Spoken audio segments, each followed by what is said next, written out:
ಉತ್ತರಪ್ರಭಾ ವಾಹಿನಿ ವೀಕ್ಷಕರಿಗೆ ನಮಸ್ಕಾರ.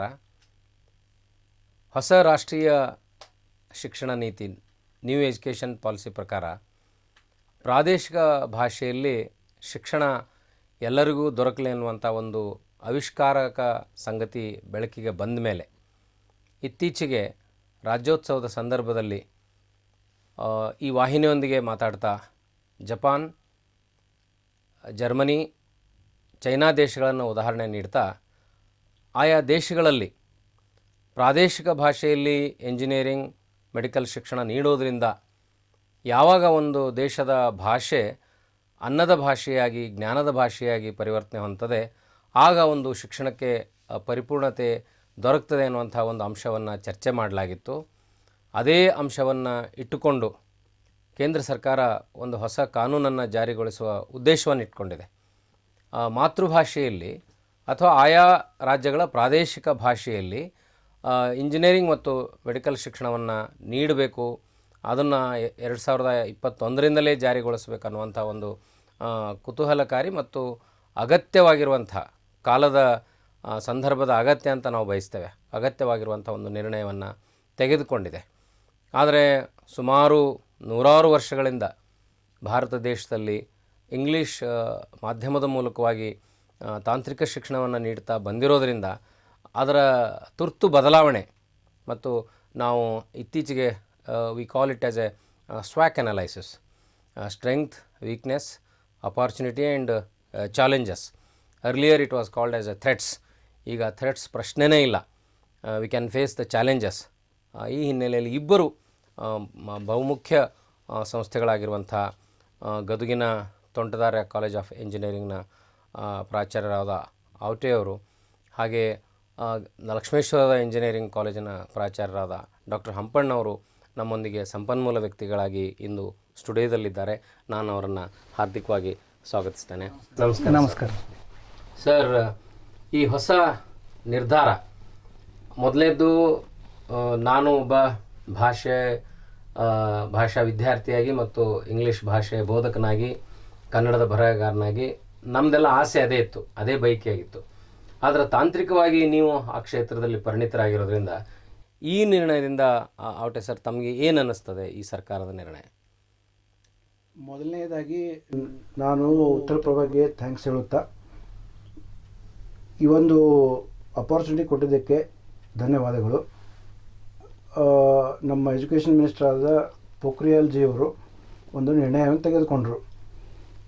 ಮುಂದಿನ ವರ್ಷದಿಂದ 2021ರಿಂದ NIT ಮತ್ತು IITಯಲ್ಲಿ ಪ್ರಾದೇಶಿಕ ಭಾಷೆಗಳಲ್ಲಿ ಇಂಜಿನಿಯರಿಂಗ್ ಎಜುಕೇಷನನ್ನು ತೆಗೆದುಕೊಳ್ಬೋದು ಅಂತ ಒಂದು ನಿರ್ಣಯ ತೊಗೊಂಡ್ರು.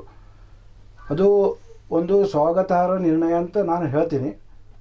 ಅದರ ಜೊತೆಯಾಗಿ there are so many challenges. ಈಗ ನಾ ಹೇಳಬೇಕಂದ್ರೆ faculties, important faculties they have been taught in English earlier in engineering education. ಅವರೆಲ್ಲ ಇಂಗ್ಲೀಷ್ನಲ್ಲೇ ಕಲ್ತಿದ್ದಾರೆ. There are so many technical terms. So ಅಳವಡಿಸೋದು ಅಷ್ಟು ಈಸಿ ಅಲ್ಲ ಅಂತ ನನಗನ್ನಿಸುತ್ತೆ. ಬಟ್ ಅದು ನಾವು ಅಳವಡಿಸೋಂದ್ರೆ ಇನ್ನು ಮುಂದಿನ ದಿವಸದೊಳಗೆ ಡೆಫಿನೆಟ್ಲಿ ಹುಡುಗರಿಗೆ ಇಷ್ಟು ಹೆಲ್ಪ್ ಆಗುತ್ತಲ್ಲ, the understanding and learning of the students will increase many fold. Okay, ಇದು ನನ್ನ ಅನಿಸಿಕೆ. ಸರ್ ಹಂಪಣ್ಣವ್ರು ಸರ್, ಈ ವಿಷಯವಾಗಿ ಈ ನಿರ್ಣಯ ತುಂಬ ಸ್ವಾಗತಾರ್ಹ ಮೊದಲನೇದಾಗಿ. ಎರಡನೇದು, ಇದು ನಮ್ಮ ಹೃದಯದ ಭಾಷೆಯಲ್ಲಿ ನಾವು ಕಲಿಸಿದ್ರೆ ಎಲ್ಲರ ಹೃದಯಕ್ಕೆ ಮುಟ್ಟದಂತ ನನ್ನ ಅನುಭವ. ಆಮೇಲೆ ಇದು ಇಂಥದ್ದೇನು ಚಾಲೆಂಜಿಂಗ್ ಅಂತ ನನಗೇನು ಅನಿಸೋದಿಲ್ಲ ರೀ.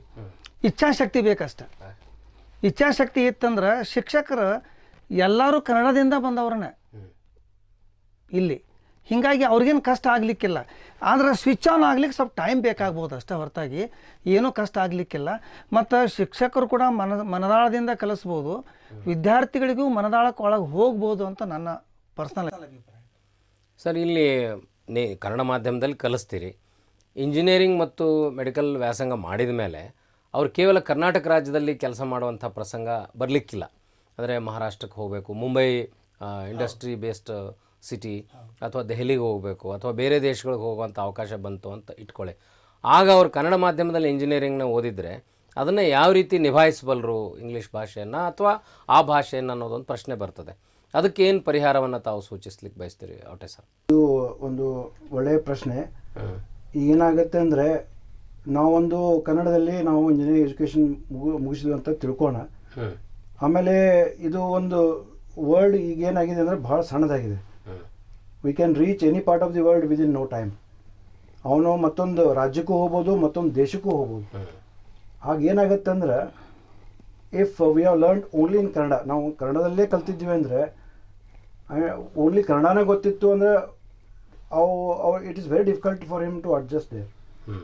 ಆಗ ಏನಾಗುತ್ತೆ ಅಂದರೆ, ಜಾಬ್ ಮಾಡಲಿಕ್ಕೆ ಅಥವಾ to demonstrate his skills it's very difficult ಅನಿಸುತ್ತೆ ನನಗೆ.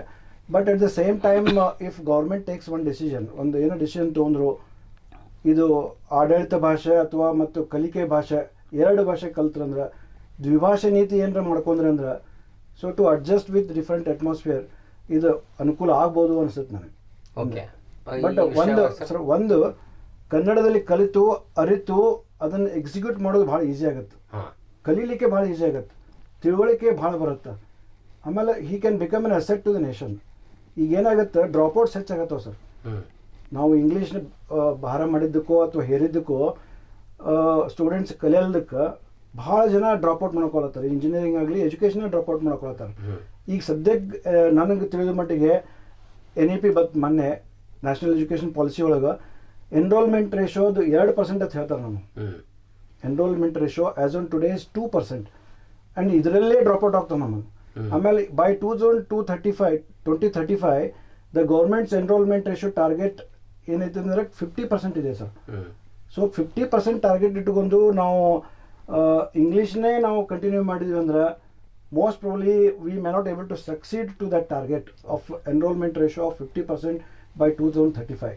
ಸೊ ಹೊಸ ನ್ಯಾಷನಲ್ ಎಜುಕೇಷನ್ ಪಾಲಿಸಿಯಲ್ಲಿ ಈಗಾಗಲೇ ಅಳವಡಿಸ್ಕೊಂಡಾರ up to 5th standard compulsory regional language, ಅಥವಾ it can be extended to 8th standard also. ಆಮೇಲೆ ಮತ್ತೆ ಬೇರೆ ಬೇರೆ ಕಲಿತು ಇಂಗ್ಲೀಷು ಕಲಿಬೋದು.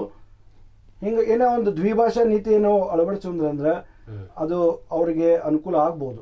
ಬೇರೆ ರಾಜ್ಯಕ್ಕೂ ಹೋಗ್ಬೋದು, ಬೇರೆ ದೇಶಕ್ಕೂ ಹೋಗ್ಬೋದು. ಒಂದು ಕಲ್ತದ ಹುಡುಗ he can adjust to any atmosphere. Okay sir, ಇದೇ ಪಾಯಿಂಟಿಗೆ ತಮ್ಮದು ಅಭಿಪ್ರಾಯ? ಸರಿ ಇದೆ. ಯಾಕಂದ್ರೆ ಕನ್ನಡ ಭಾಷೆಯಲ್ಲಿ ಕಲಿತು ಅರ್ಥ ಮಾಡಿಕೊಂಡು ಅರಗಿಸ್ಕೊಳ್ಬೋದು. ಆದ್ರೆ ಅದನ್ನು ಇನ್ನೊಬ್ರಿಗೆ ತಿಳಿಸಿ ಹೇಳಲಿಕ್ಕೆ ನಮಗೆ ಇಂಗ್ಲೀಷ್ ಭಾಷೆ ಅದು ಬೇಕೇ ಬೇಕಾಗ್ತದೆ. ಇಂಗ್ಲೀಷೇ ಬೇಕಂತೀರ ಅಥವಾ ಇಲ್ಲ, ಯಾಕಂದ್ರೆ ಭಾಷೆ ಪರ್ಯಾಯ ಭಾಷೆ ಅಂದ್ರೆ ಏನಾಗಿದ್ದಾರೆ, ಇಂಡಿಯಾದೊಳಗೆ ರೀ ಈ ಬ್ರಿಟಿಷರು ನಮ್ಮನ್ನ ಆಳು ಹೋದಾಗಿಂದ 70 ವರ್ಷಕ್ಕಿಂತ ಮೇಲ್ಪಟ್ಟು ಅದು ನಮ್ಮ ಬ್ಲಡ್ ಒಳಗೆ ಹೋಗಿಬಿಟ್ಟದೆ. ಯಾಕೆ ನಾವು ರಕ್ತ ಅನ್ನೋದಕ್ಕಿಂತ ಮೊದಲು ಬ್ಲಡ್ ಅಂದ್ಬಿಡ್ತೀವಿ. ಹೀಗಾಗಿ ಅದನ್ನು ಒಮ್ಮೆಗೆ ತೆಗಿಲಿಕ್ಕೆ ಆಗೋದಿಲ್ಲ. ಲ್ಯಾಂಗ್ವೇಜ್ ಆಗಿರೋದ್ರಿಂದ ನಮ್ಮ ಮಕ್ಕಳು ಇಂಗ್ಲೀಷನ್ನು ಅರ್ಥ ಮಾಡ್ಕೊಳ್ಳೇಬೇಕು. ಯಾಕಂದ್ರೆ ಅದು ಕಮ್ಯುನಿಕೇಷನ್ ಲ್ಯಾಂಗ್ವೇಜ್ ಆಗಿ ಯೂಸ್ ಮಾಡ್ಬೋದು. ಆದರೆ ಸಬ್ಜೆಕ್ಟ್ ಅರ್ಥ ಮಾಡ್ಕೊಳ್ಳಿಕ್ಕೆ ಅವ್ರ ಮಾತೃಭಾಷೆ ಭಾಳ ಒಳ್ಳೆಯದು. ಯಾಕಂದ್ರೆ ನಮ್ಮಲ್ಲಿ ಇಂಟರ್ವ್ಯೂಗೆ ತೊಗೊಳಿಕ್ಕೆ ಕಂಪ್ನಿಯವ್ರು ಬಂದಾಗ ಹೇಳ್ತಾರೆ, ನಿಮ್ಮ ಹುಡುಗರಿಗೆ ನಾಲೆಜ್ ಐತ್ರಿ, ಆದ್ರೆ ಅವ್ರಿಗೆ ಹೇಳಲಿಕ್ಕೆ ಬರೋದಿಲ್ಲ ಅಂತ. ಪ್ರಾಬ್ಲಮ್ ಅಂದ್ರೇನು ಇಂಗ್ಲೀಷ್ ಅವ್ರಿಗೆ. ಅವ್ರು ಕನ್ನಡದೊಳಗೆ ಹೇಳುವಂಥದ್ದೊಂದು ನಾವು ಇದನ್ನು ಕಲ್ಪಿಸಿಕೊಟ್ರೆ ಡೆಫಿನೆಟ್ ಆಗಿ ಅವರು ತಮ್ಮ ಪ್ರತಿಭೆಯನ್ನು ತೋರಿಸ್ಬೋದು ಅಂತ ನನಗೆ ಅನಿಸ್ತದೆ. ಆದರೆ ಒಂದು ಕನ್ಫ್ಯೂಷನ್ ಏನು ಸರ್, ಈಗ ನೀವು ನೋಡ್ತಾ ಇದ್ರಿ, ಇವತ್ತು ಕನ್ನಡ ಮಾಧ್ಯಮ ಶಾಲೆಗಳೆಲ್ಲ ಮುಚ್ತಾ ಇದ್ದಾವೆ. ಆಮೇಲೆ ಕನ್ನಡ ಮಾಧ್ಯಮ ಶಾಲೆಗಳಿಗೆ ಮಕ್ಕಳನ್ನ ಯಾರೂ ಕಳಿಸ್ತಾ ಇಲ್ಲ. ಈ ಪ್ರೈಮರಿ, ಹೈಸ್ಕೂಲ್, ಕಾಲೇಜ್ ಹಂತದವರೆಗೂ ಇಂಗ್ಲೀಷ್ ಮೀಡಿಯಮ್ನಲ್ಲಿ ಕಲ್ತ ಹುಡುಗ ಈಗ ಇಂಜಿನಿಯರಿಂಗ್ ಮತ್ತು ಮೆಡಿಕಲ್ ಮಾಡೋ ಮುಂದೆ ಮಾತೃಭಾಷೆಯಲ್ಲಿ ಕಲಿ ಅಂದರೆ ಅವನು ಒಂಥರ ಇಬ್ಬಗೆ ನೀತಿ ಆಗ್ತದೆ. ಅವನಿಗೆ ಬೇಸಿಕ್ ಆಗಿರುವಂಥ ಇಂಗ್ಲೀಷ್ ಭಾಷೆಯಲ್ಲಿ ಎಜುಕೇಷನ್ ಸಿಕ್ಕಿರುತ್ತೆ. ಅವನು ಆಮೇಲೆ ಬಂದು ನೀವು ಹಿಂಗೆ ಕನ್ನಡದಲ್ಲಿ ಕೊಡ್ತೀವಿ ಅಂದ ತಕ್ಷಣ ಅವನ ಪರಿಸ್ಥಿತಿ ಎಡಬಿಡಂಗೆ ಆಗ್ತದೆ. ಅವನಿಗೆ ಆ ಕಡೆ ಕನ್ನಡನೂ ಪ್ರಭುತ್ವ ಇರೋದಿಲ್ಲ, ಈ ಕಡೆ ಇಂಗ್ಲೀಷ್ನಲ್ಲಿ ಪ್ರಭುತ್ವ ಇರೋದಿಲ್ಲ. ಮತ್ತು ಇಲ್ಲಿ ಟೆಕ್ನಿಕಲ್ ಎಜುಕೇಷನಲ್ಲಿ ಬಂದಮೇಲೆ ಆ ಇಂಗ್ಲೀಷು ಮತ್ತು ಪ್ರಾಥಮಿಕ ಹಂತದಲ್ಲಿ ಕಲ್ತು ಇಂಗ್ಲೀಷ್ ಎರಡೂ ಸೇರಿ he can little bit cope up with the language. So ಆ ಥರದ ವಿದ್ಯಾರ್ಥಿಗಳು ಅವಾಗ ಆಪ್ಟ್ ಮಾಡೋವಂಥದ್ದು ಬಂದಾಗ, ನೀವು ಇಂಗ್ಲೀಷ್ ಮೀಡಿಯಮ್ನಲ್ಲಿ ಮಾಡ್ತಿರೋ ಕನ್ನಡ ಮೀಡಿಯಮ್ನಲ್ಲಿ ಮಾಡ್ತಿರೋ ಅಂತ ಆಯ್ಕೆ ಪ್ರಶ್ನೆ ಬಂದಾಗ they may go for English medium. ಆವಾಗ ಈ ಪಾಲಿಸಿ ಸರಿಯಾಗಿ ಎಕ್ಸಿಕ್ಯೂಟ್ ಆಗೋದಿಲ್ಲ. ಸೊ ಅದನ್ನು ಹೇಗೆ ನಿಭಾಯಿಸಬೇಕು ಅಂಥ ಪ್ರಸಂಗ ಬಂದರೆ? ಈಗ ಏನಾಗ್ತದೆ ರೀ, ಇಂಗ್ಲೀಷ್ ಮೀಡಿಯಮ್ದಲ್ಲಿ ಅವ್ನು ಕಲಿತ್ರೂ ಕೂಡ ಅವನ ಮಾತೃಭಾಷೆ ಕನ್ನಡ. ಭಾಳ ಮಂದಿ ನಮ್ಮ ಕರ್ನಾಟಕದೊಳಗೆ ಅದ. ಮನೆಯೊಳಗೂ ಇಂಗ್ಲೀಷ್ ಮಾತಾಡುವಂಥ ಜನ ಭಾಳ ಕಡಿಮೆ, ವಾತಾವರಣ ಇರೋದಿಲ್ಲ. ಹೀಗಾಗಿ ಅವನು ಕನ್ನಡದೊಳಗೆ ಕಲೀಲಿಕ್ಕೆ ಏನೂ ತ್ರಾಸ ಆಗ್ಲಿಕ್ಕಿಲ್ಲ ಅನಿಸ್ತತಿ. ಅವ್ನಿಗೆ ಇಂಗ್ಲೀಷು ಗೊತ್ತಿರೋದ್ರಿಂದ ಕನ್ನಡದಲ್ಲಿಯೂ ಕಲಿಯೋದ್ರಿಂದ ಅವ್ನಿಗೆ ಇನ್ನೂ ಅನುಕೂಲನೇ ಆಗ್ತದೆ. ಯಾಕಂದ್ರೆ ನಾವು ಏನು ಎಲ್ಲ ಮನೆಯೊಳಗೂ ಕೂಡ ಇಂಗ್ಲೀಷ್ ಮಾತಾಡೋರು ಭಾಳ ಕಡಿಮೆ ಜನ ಅದಾರ. ಆದರೆ ಇಂಗ್ಲೀಷದ ವ್ಯಾಮೋಹ ನಾವು ಬಿಡಲೇಬೇಕು. ಯಾಕಂದ್ರೆ ಈಗ ಎಲ್ಲರೂ ಹೋಗಿ ನಾವು ಸಾಹೇಬ್ರ ಒಂದಿಟ್ಟು ಸರಿ ರೀ ಅಂತಾರೆ, ಅಸಹ್ಯ ಆಗಿಬಿಡ್ತೈತಿ. ಎಕ್ಸ್ಕ್ಯೂಸ್ ಮೀ ಸರ್, ಅವ್ರಿಗೂ ಖುಷಿ ಇವ್ರಿಗೂ ಖುಷಿ. ಇದು ನಮ್ಮ ಮನಸ್ಥಿತಿ ಬದಲಾಗಬೇಕು. ಅಂದರೆ ಶೋ ಆಫ್ ಲ್ಯಾಂಗ್ವೇಜ್ ಆಗಿದೆ ರಾದರ್ ದೆನ್ ಕಮ್ಯುನಿಕೇಷನ್ ಲ್ಯಾಂಗ್ವೇಜ್. ಈಗ ನಾವು ನಾವು ಮೆಟ್ರೋಪಾಲಿಟನ್ ಸಿಟಿಯಲ್ಲಿ ಹುಡುಗರು ನೋಡ್ತೀವಿ, ಇಂಗ್ಲೀಷ್ ಮೀಡಿಯಮ್ ಅಂತ ನಾವು ಹೇಳಿದ್ರಲ್ಲ, ಅವ್ರು ಇಂಗ್ಲೀಷ್ ಏನು ಭಾಳ ಚಲೋ ಇರಂಗಿಲ್ಲ ರೀ. ಆದ್ರೆ ಅವರು ಮಾತಾಡೋ ಶೈಲಿ ಏನದಲ್ಲ ನಿಮ್ಮನ್ನು ಮುಗ್ಧರನ್ನಾಗಿ ಮಾಡ್ತದೆ. ಅದನ್ನು ಕನ್ನಡದಾಗೂ ಮಾಡ್ಲಿಕ್ಕೆ ಸಾಧ್ಯ ಅದು. ಅಂದರೆ ಅದು ಕನ್ನಡದ ಸಂಸ್ಕೃತಿ, ಕನ್ನಡ ಭಾಷೆಯಲ್ಲಿ ಮಾತಾಡೋದು ಅದು ಭಾಳ ವಿಸ್ಮಯ ಅನ್ನೋದನ್ನು ತಿಳ್ಕೊಬೇಕು ಅವರು. ಅದು ನಮ್ಮ ಹೃದಯದ ಭಾಷೆ ಅಲ್ಲ, ಹೃದಯಕ್ಕೆ ಮುಟ್ಟಬೇಕಂದ್ರೆ ಕನ್ನಡದೊಳಗೆ ಮಾತಾಡ್ಬೇಕು ರೀ. ಮಹಾರಾಷ್ಟ್ರ ಇರ್ಬೋದು, ಇಲ್ಲ ತಮಿಳ್ನಾಡು ಇರ್ಬೋದು, ರೀಜನಲ್ ಲ್ಯಾಂಗ್ವೇಜಸ್ನಲ್ಲಿ ಅವರು ಇಂಗ್ಲೀಷ್ನಲ್ಲಿ ಮಾತಾಡೋಕ್ಕೆ ಹೋಗೋದೇ ಇಲ್ಲ. ಆ ಟ್ರೆಂಡ್ ಇರೋದು ಸ್ವಲ್ಪ ಕರ್ನಾಟಕದಲ್ಲಿ ಮಾತ್ರ ಇದೆ. ನಾವು ಮಹಾರಾಷ್ಟ್ರಕ್ಕೆ ಹೋದಿವಂದ್ರೆ ನಾವು ಮರಾಠಿ ಒಳಗೆ ಮಾತಾಡ್ತೀವಿ ರೀ. ನಮ್ಮವ್ರು ಯಾರು ಮದ್ರಾಸ್ಗೆ ಹೋದ್ರೆ ಅಲ್ಲಿ ತಮಿಳ್ನಾಗ ಮಾತಾಡ್ತಾರೆ. ಆದ್ರೆ ಅವ್ರು ಇಲ್ಲಿ ಬಂದಾಗ ಮಹಾರಾಷ್ಟ್ರದವರು ಅವರು ಹಿಂದಿ ಅವ್ರು ಮರಾಠಿ ಒಳಗೆ ಮಾತಾಡ್ತಾರೆ. ಈಗ ಭಾಳ ಕಡೆ ನೀವು ಬೆಳಗಾವ್ದಾಗ ನೋಡ್ಬೋದು, ಬೆಳಗಾವ್ದ ಬೀಗತನ ಎಲ್ಲ ಬಾರ್ಡರ್ನಾಗ ಆಗಿರ್ತಾವೆ ರೀ. ಇಲ್ಲಿ ಹೆಣ್ಣು ನೀವು ಮಹಾರಾಷ್ಟ್ರಕ್ಕೆ ಕೊಟ್ರಿ ಅಂದ್ರೆ ಈ ಹುಡುಗಿ ಮರಾಠಿ ಮಾತಾಡೋಕೆ ಶುರು ಮಾಡಿಬಿಡ್ತಾಳೆ, ಕನ್ನಡ ಕಲಿಸೋದಿಲ್ಲ. ಹಾಂ, ಅಲ್ಲಿ ಹುಡುಗಿ ಈ ಬೆಳಗಾವಕ್ಕೆ ನೀವು ಕನ್ನಡದಾಗ ಕೊಟ್ರಿ ಅಂತಂದ್ರೆ ಇವರು ಮನೆತನದಾಗ ಮರಾಠಿ ಮಾತಾಡೋಕೆ ಶುರು ಮಾಡ್ತಾರೆ. ಅಭಿಮಾನ ಬೇಕು, ಯಾರ್ದು ದ್ವೇಷ ಮಾಡೋದು ಬೇಡ, ಅದನ್ನು ಕಲೀನು ಇದನ್ನು ಕಲೀನು, ಆದ್ರೆ ನಮ್ಮ ಮಾತೃಭಾಷೆ ಬಿಡೋದು ಬೇಡ ಅಂತ ನನ್ನ ಉದ್ದೇಶ. ಓಕೆ ಸರ್, ನಾವೊಂದು ಕಡೆ ಓದಿದ್ದೇನೆಂದ್ರೆ ಮಕ್ಕಳನ್ನು ಇಂಗ್ಲೀಷ್ನಲ್ಲಿ ಕಲಿಸಿದ್ದಿದ್ರೆ ಏನಾಗುತ್ತೆ ಅಂದರೆ ಅವಕಾಶಗಳ ಕೊರತೆ ಕಾಣಾಗ್ತದೆ ಅಂತ ಒಂದು ನಂಬಿಕೆ ಐತೆ ಎಲ್ಲರಿಗೆ. ಈಗ ಪೇರೆಂಟ್ಸಿಗೆ ನೀವು ಹೇಳಿದ್ರಲ್ಲ, ಒಂದು ಕ್ವಶನ್ ಕೇಳಿದ್ರಿ, ಈಗ ನಮ್ಮ ಪೇರೆಂಟ್ಸ್ ಇರ್ತಾರೆ, ಅಪ್ಪ ಅವ್ವ ಇರ್ತಾರೆ, ಅವ್ರಿಗೊಂದು ಇಂಗ್ಲೀಷ್ ಮೀಡಿಯಮ್ ಕಲಿಸ್ಬೇಕಂತ ಒಂದು ಟಾರ್ಗೆಟ್ ಇರ್ತದೆ. ಯಾಕಂದ್ರೆ ಮುಂದೆ ಅವಕಾಶಗಳು ಸಿಗಂಗಿಲ್ಲ ನಮ್ಮ ಮಕ್ಕಳಿಗೆ, ಸಾಕಷ್ಟು ಅವಕಾಶಗಳು ಮಿಸ್ ಆಗ್ತಾವತ್ತು. ಹಿಂಗೊಂದು ಕಲ್ಪನೆ ಐತೆ ಎಲ್ಲರಿಗೆ. ನಾವು ಜರ್ಮನ್ ಒಂದು ಕಂಟ್ರಿ ತೋರಿ, ಅಥವಾ ಜಪಾನ್ ಕಂಟ್ರಿ ತೋರಿ, ರಷ್ಯಾ ಕಂಟ್ರಿ ತೋರಿ, ಚೈನಾ ತೋರಿ, ಯಾರಿಗೆ ಅಪರ್ಚುನಿಟಿ ಮಿಸ್ ಆಗ್ಯಾವ? ಅವ್ರಿಗೆ ಆಯಾ ದೇಶದಲ್ಲಿ ಉದ್ಯೋಗ ಸಾಕಷ್ಟು ಸಿಗ್ತದೆ. ಈಗ ಚೈನಾದ ತೋಡ್ರಿ, ನಾವು ಚೈನಾ ತೊಗೊಂಡ್ವಿ ಅಂದ್ರೆ ಎಲ್ಲರೂ ಆಲ್ಮೋಸ್ಟ್ ಎಜುಕೇಟೆಡ್ ಅದಾರ, ಎಲ್ಲರೂ ಎಂಪ್ಲಾಯ್ಡ್ ಅದಾರ. ನಮ್ಮಲ್ಲಿ ಅನ್ಎಂಪ್ಲಾಯ್ಮೆಂಟ್ ಎಷ್ಟೈತಿ? ಆದ್ರೆ ಅದು ಭಾಷಾ ಸಮಸ್ಯೆ ಇದೆಯೋ ಅಥವಾ ಭಾಷಾ ಸಮಸ್ಯೆಯಿಂದ ನಾ indirectly it is related to ಭಾಷಾ ಸಮಸ್ಯೆ ಅಂತ ಹೇಳ್ತಾನ. ಯಾಕಂದ್ರೆ ಕಲಿಕೆ ಆಗಂಗಿಲ್ಲ, ಲರ್ನಿಂಗ್ ಇಸ್ ಡಿಫಿಕಲ್ಟ್. ಈಗ ನಾವು ಒಂದು ಕ್ಲಾಸ್ನಾಗ ಹೋದ್ವಿ ಅಂದ್ರೆ 40% of the students are been taught, ಕಲಿಸ್ತೀವಿ ನಾವು, ಅವ್ರಿಗೆ ಗೊತ್ತಿಲ್ಲ ಲ್ಯಾಂಗ್ವೇಜ್ನಾಗ ಕಲಿಸ್ತೀವಿ ನಾವು. ಅವ್ರಿಗೇನು ಅರ್ಥನೇ ಆಗಿರೋದಿಲ್ಲ. ನಮಗೆ ಮದರ್ ಟಂಗ್ ನಾವು ಮನೆಯೊಳಗೆ ಮಾತಾಡೋದೆಲ್ಲ ಕನ್ನಡ, ಅವ್ರಿಗೆ ನಾವು ಕಲಿಸೋದು English. So most of the students may not understand full concept of that. ಅವಾಗ ಏನಾಗುತ್ತಲ್ಲ, ತಿಳುವಳಿಕೆ ಕಡಿಮೆ ಆಗುತ್ತೆ, ಸ್ಕಿಲ್ಸ್ ಕಡಿಮೆ ಬರ್ತಾವ.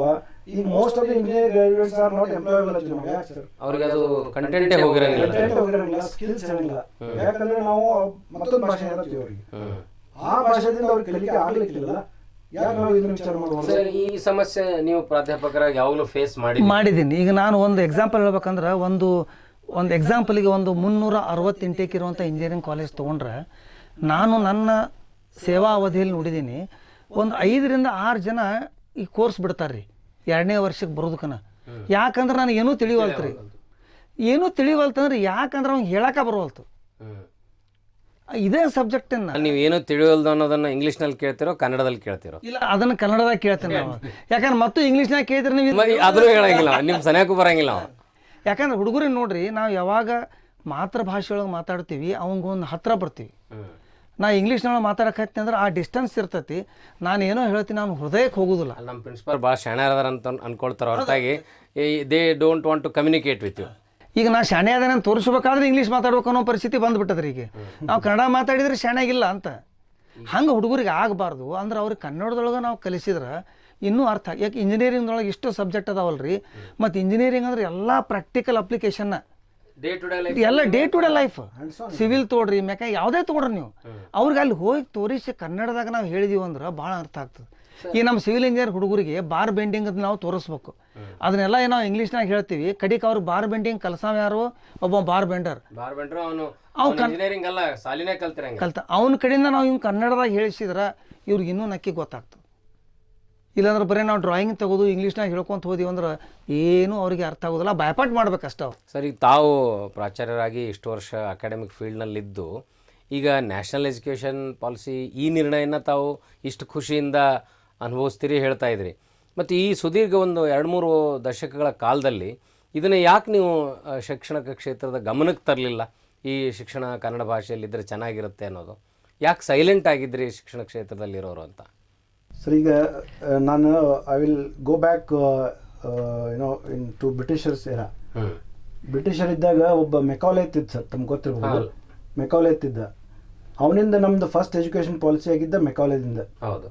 ಅವ್ನು ಒಂದು ಪೇಜ್ ಡಾಕ್ಯುಮೆಂಟ್ ನಮ್ಮ 100 ವರ್ಷ ನಮ್ಮ ಇಂಡಿಯನ್ ಹಿಂದೆ ಕಳಿಸ್ತು ಮತ್ತು ಒಂದು 100 ಕೋಟಿ ಮಂದಿಗೆ ಹಾಳು ಮಾಡಿತ್ತು ಅನಿಸ್ತದೆ ನನಗೆ Macaulay education policy.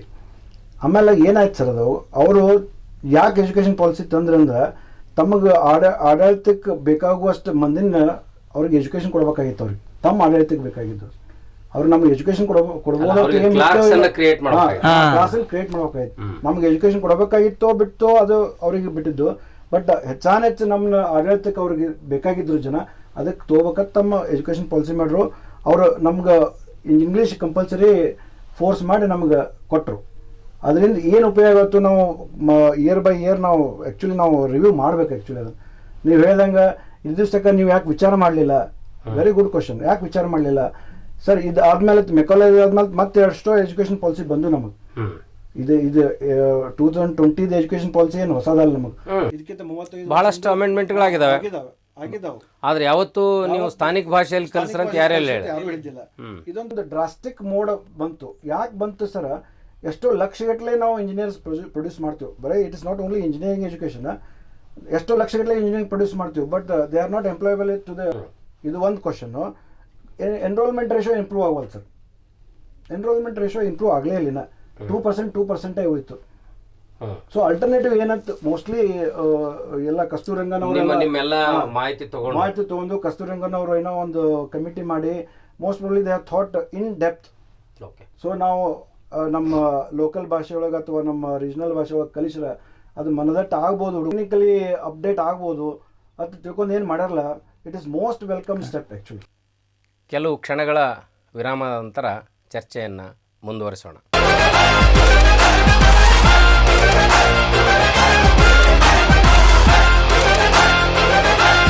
Revathi creations ಶಿಕ್ಷಣ ಸಂಸ್ಥೆಗಳು, ಹೋಟೆಲ್, ಹಾಸ್ಪಿಟಲ್, ಪ್ರಾಡಕ್ಟ್, SSGಗಳ ಪ್ರಮೋಷನ್ ಮಾಡಲಾಗುವುದು.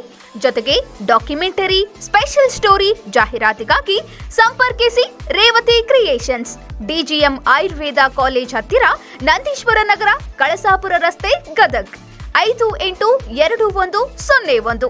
Mobile number 9019224429.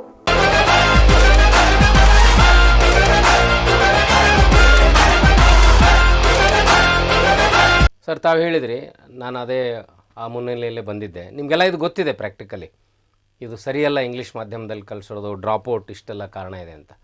ಆದರೆ ನ್ಯಾಷನಲ್ ಎಜುಕೇಷನ್ ಪಾಲಿಸಿ ಬರೋವರೆಗೂ ಮೆಕಾಲೆ ಶಿಕ್ಷಣ ನೀತಿ ತಪ್ಪು ಅಂತ ಗೊತ್ತು, ದ್ವಿಭಾಷಾ ಶಿಕ್ಷಣ ನೀತಿ ಇರೋದು ತಪ್ಪು ಅಂತ ಗೊತ್ತು, ಇಂಗ್ಲೀಷ್ ಮಾಧ್ಯಮದ ಶಾಲೆಯ ಶಿಕ್ಷಣ ಸರಿಯಲ್ಲ ಅಂತ ಗೊತ್ತು. ಯಾಕೆ ನೀವೆಲ್ಲ ಎಜುಕೇಷನಲ್ ಎಕ್ಸ್ಪರ್ಟ್ಸ್ ಈ ಬಗ್ಗೆ ಇಲ್ಲಿವರೆಗೂ ಧ್ವನಿ ಎತ್ತಿಲ್ಲ ಅನ್ನೋದೇ ನನಗೊಂದು ಕಾಡ್ತಾ ಇರೋಂಥ ಸಮಸ್ಯೆ. ಇದ್ರ ಬಗ್ಗೆ ನಾವು ಎಲ್ಲೆಲ್ಲಿ ವೇದಿಕೆಗಳು ಸಿಕ್ಕಿದಾವೋ, ಎಲ್ಲೆಲ್ಲಿ ನಮಗೆ ಆಸ್ಪದ ಸಿಕ್ಕಿದೆ ಅಲ್ಲೆಲ್ಲ ಮಾತಾಡಿದ್ದೀವಿ. ಯಾಕಂದ್ರೆ ಬೆಳಗಾವದೊಳಗೆ ಅಥವಾ ಸುತ್ತ ಕಡೆ ಹಳ್ಳಿ ಒಳಗೆ ನಾನು ಈ ಪರಿಸರದ ಬಗ್ಗೆ ಕೆಲವು ಕಾರ್ಯಕ್ರಮ ಕೊಟ್ಟಾಗ ನಾನು ಕನ್ನಡದೊಳಗೆ ಮಾತಾಡ್ತಿದ್ದೆ. ಅಂದ್ರೆ ಅವ್ರಿಗೆ ಹೆಚ್ಚಿಗೆ ಅರ್ಥ ಆಗ್ತಿತ್ತು. ಆವಾಗ ಈ ಮಾತುಗಳನ್ನು ನಾನು ಮಾತಾಡಿದ್ದೀನಿ ಅದನ್ನು.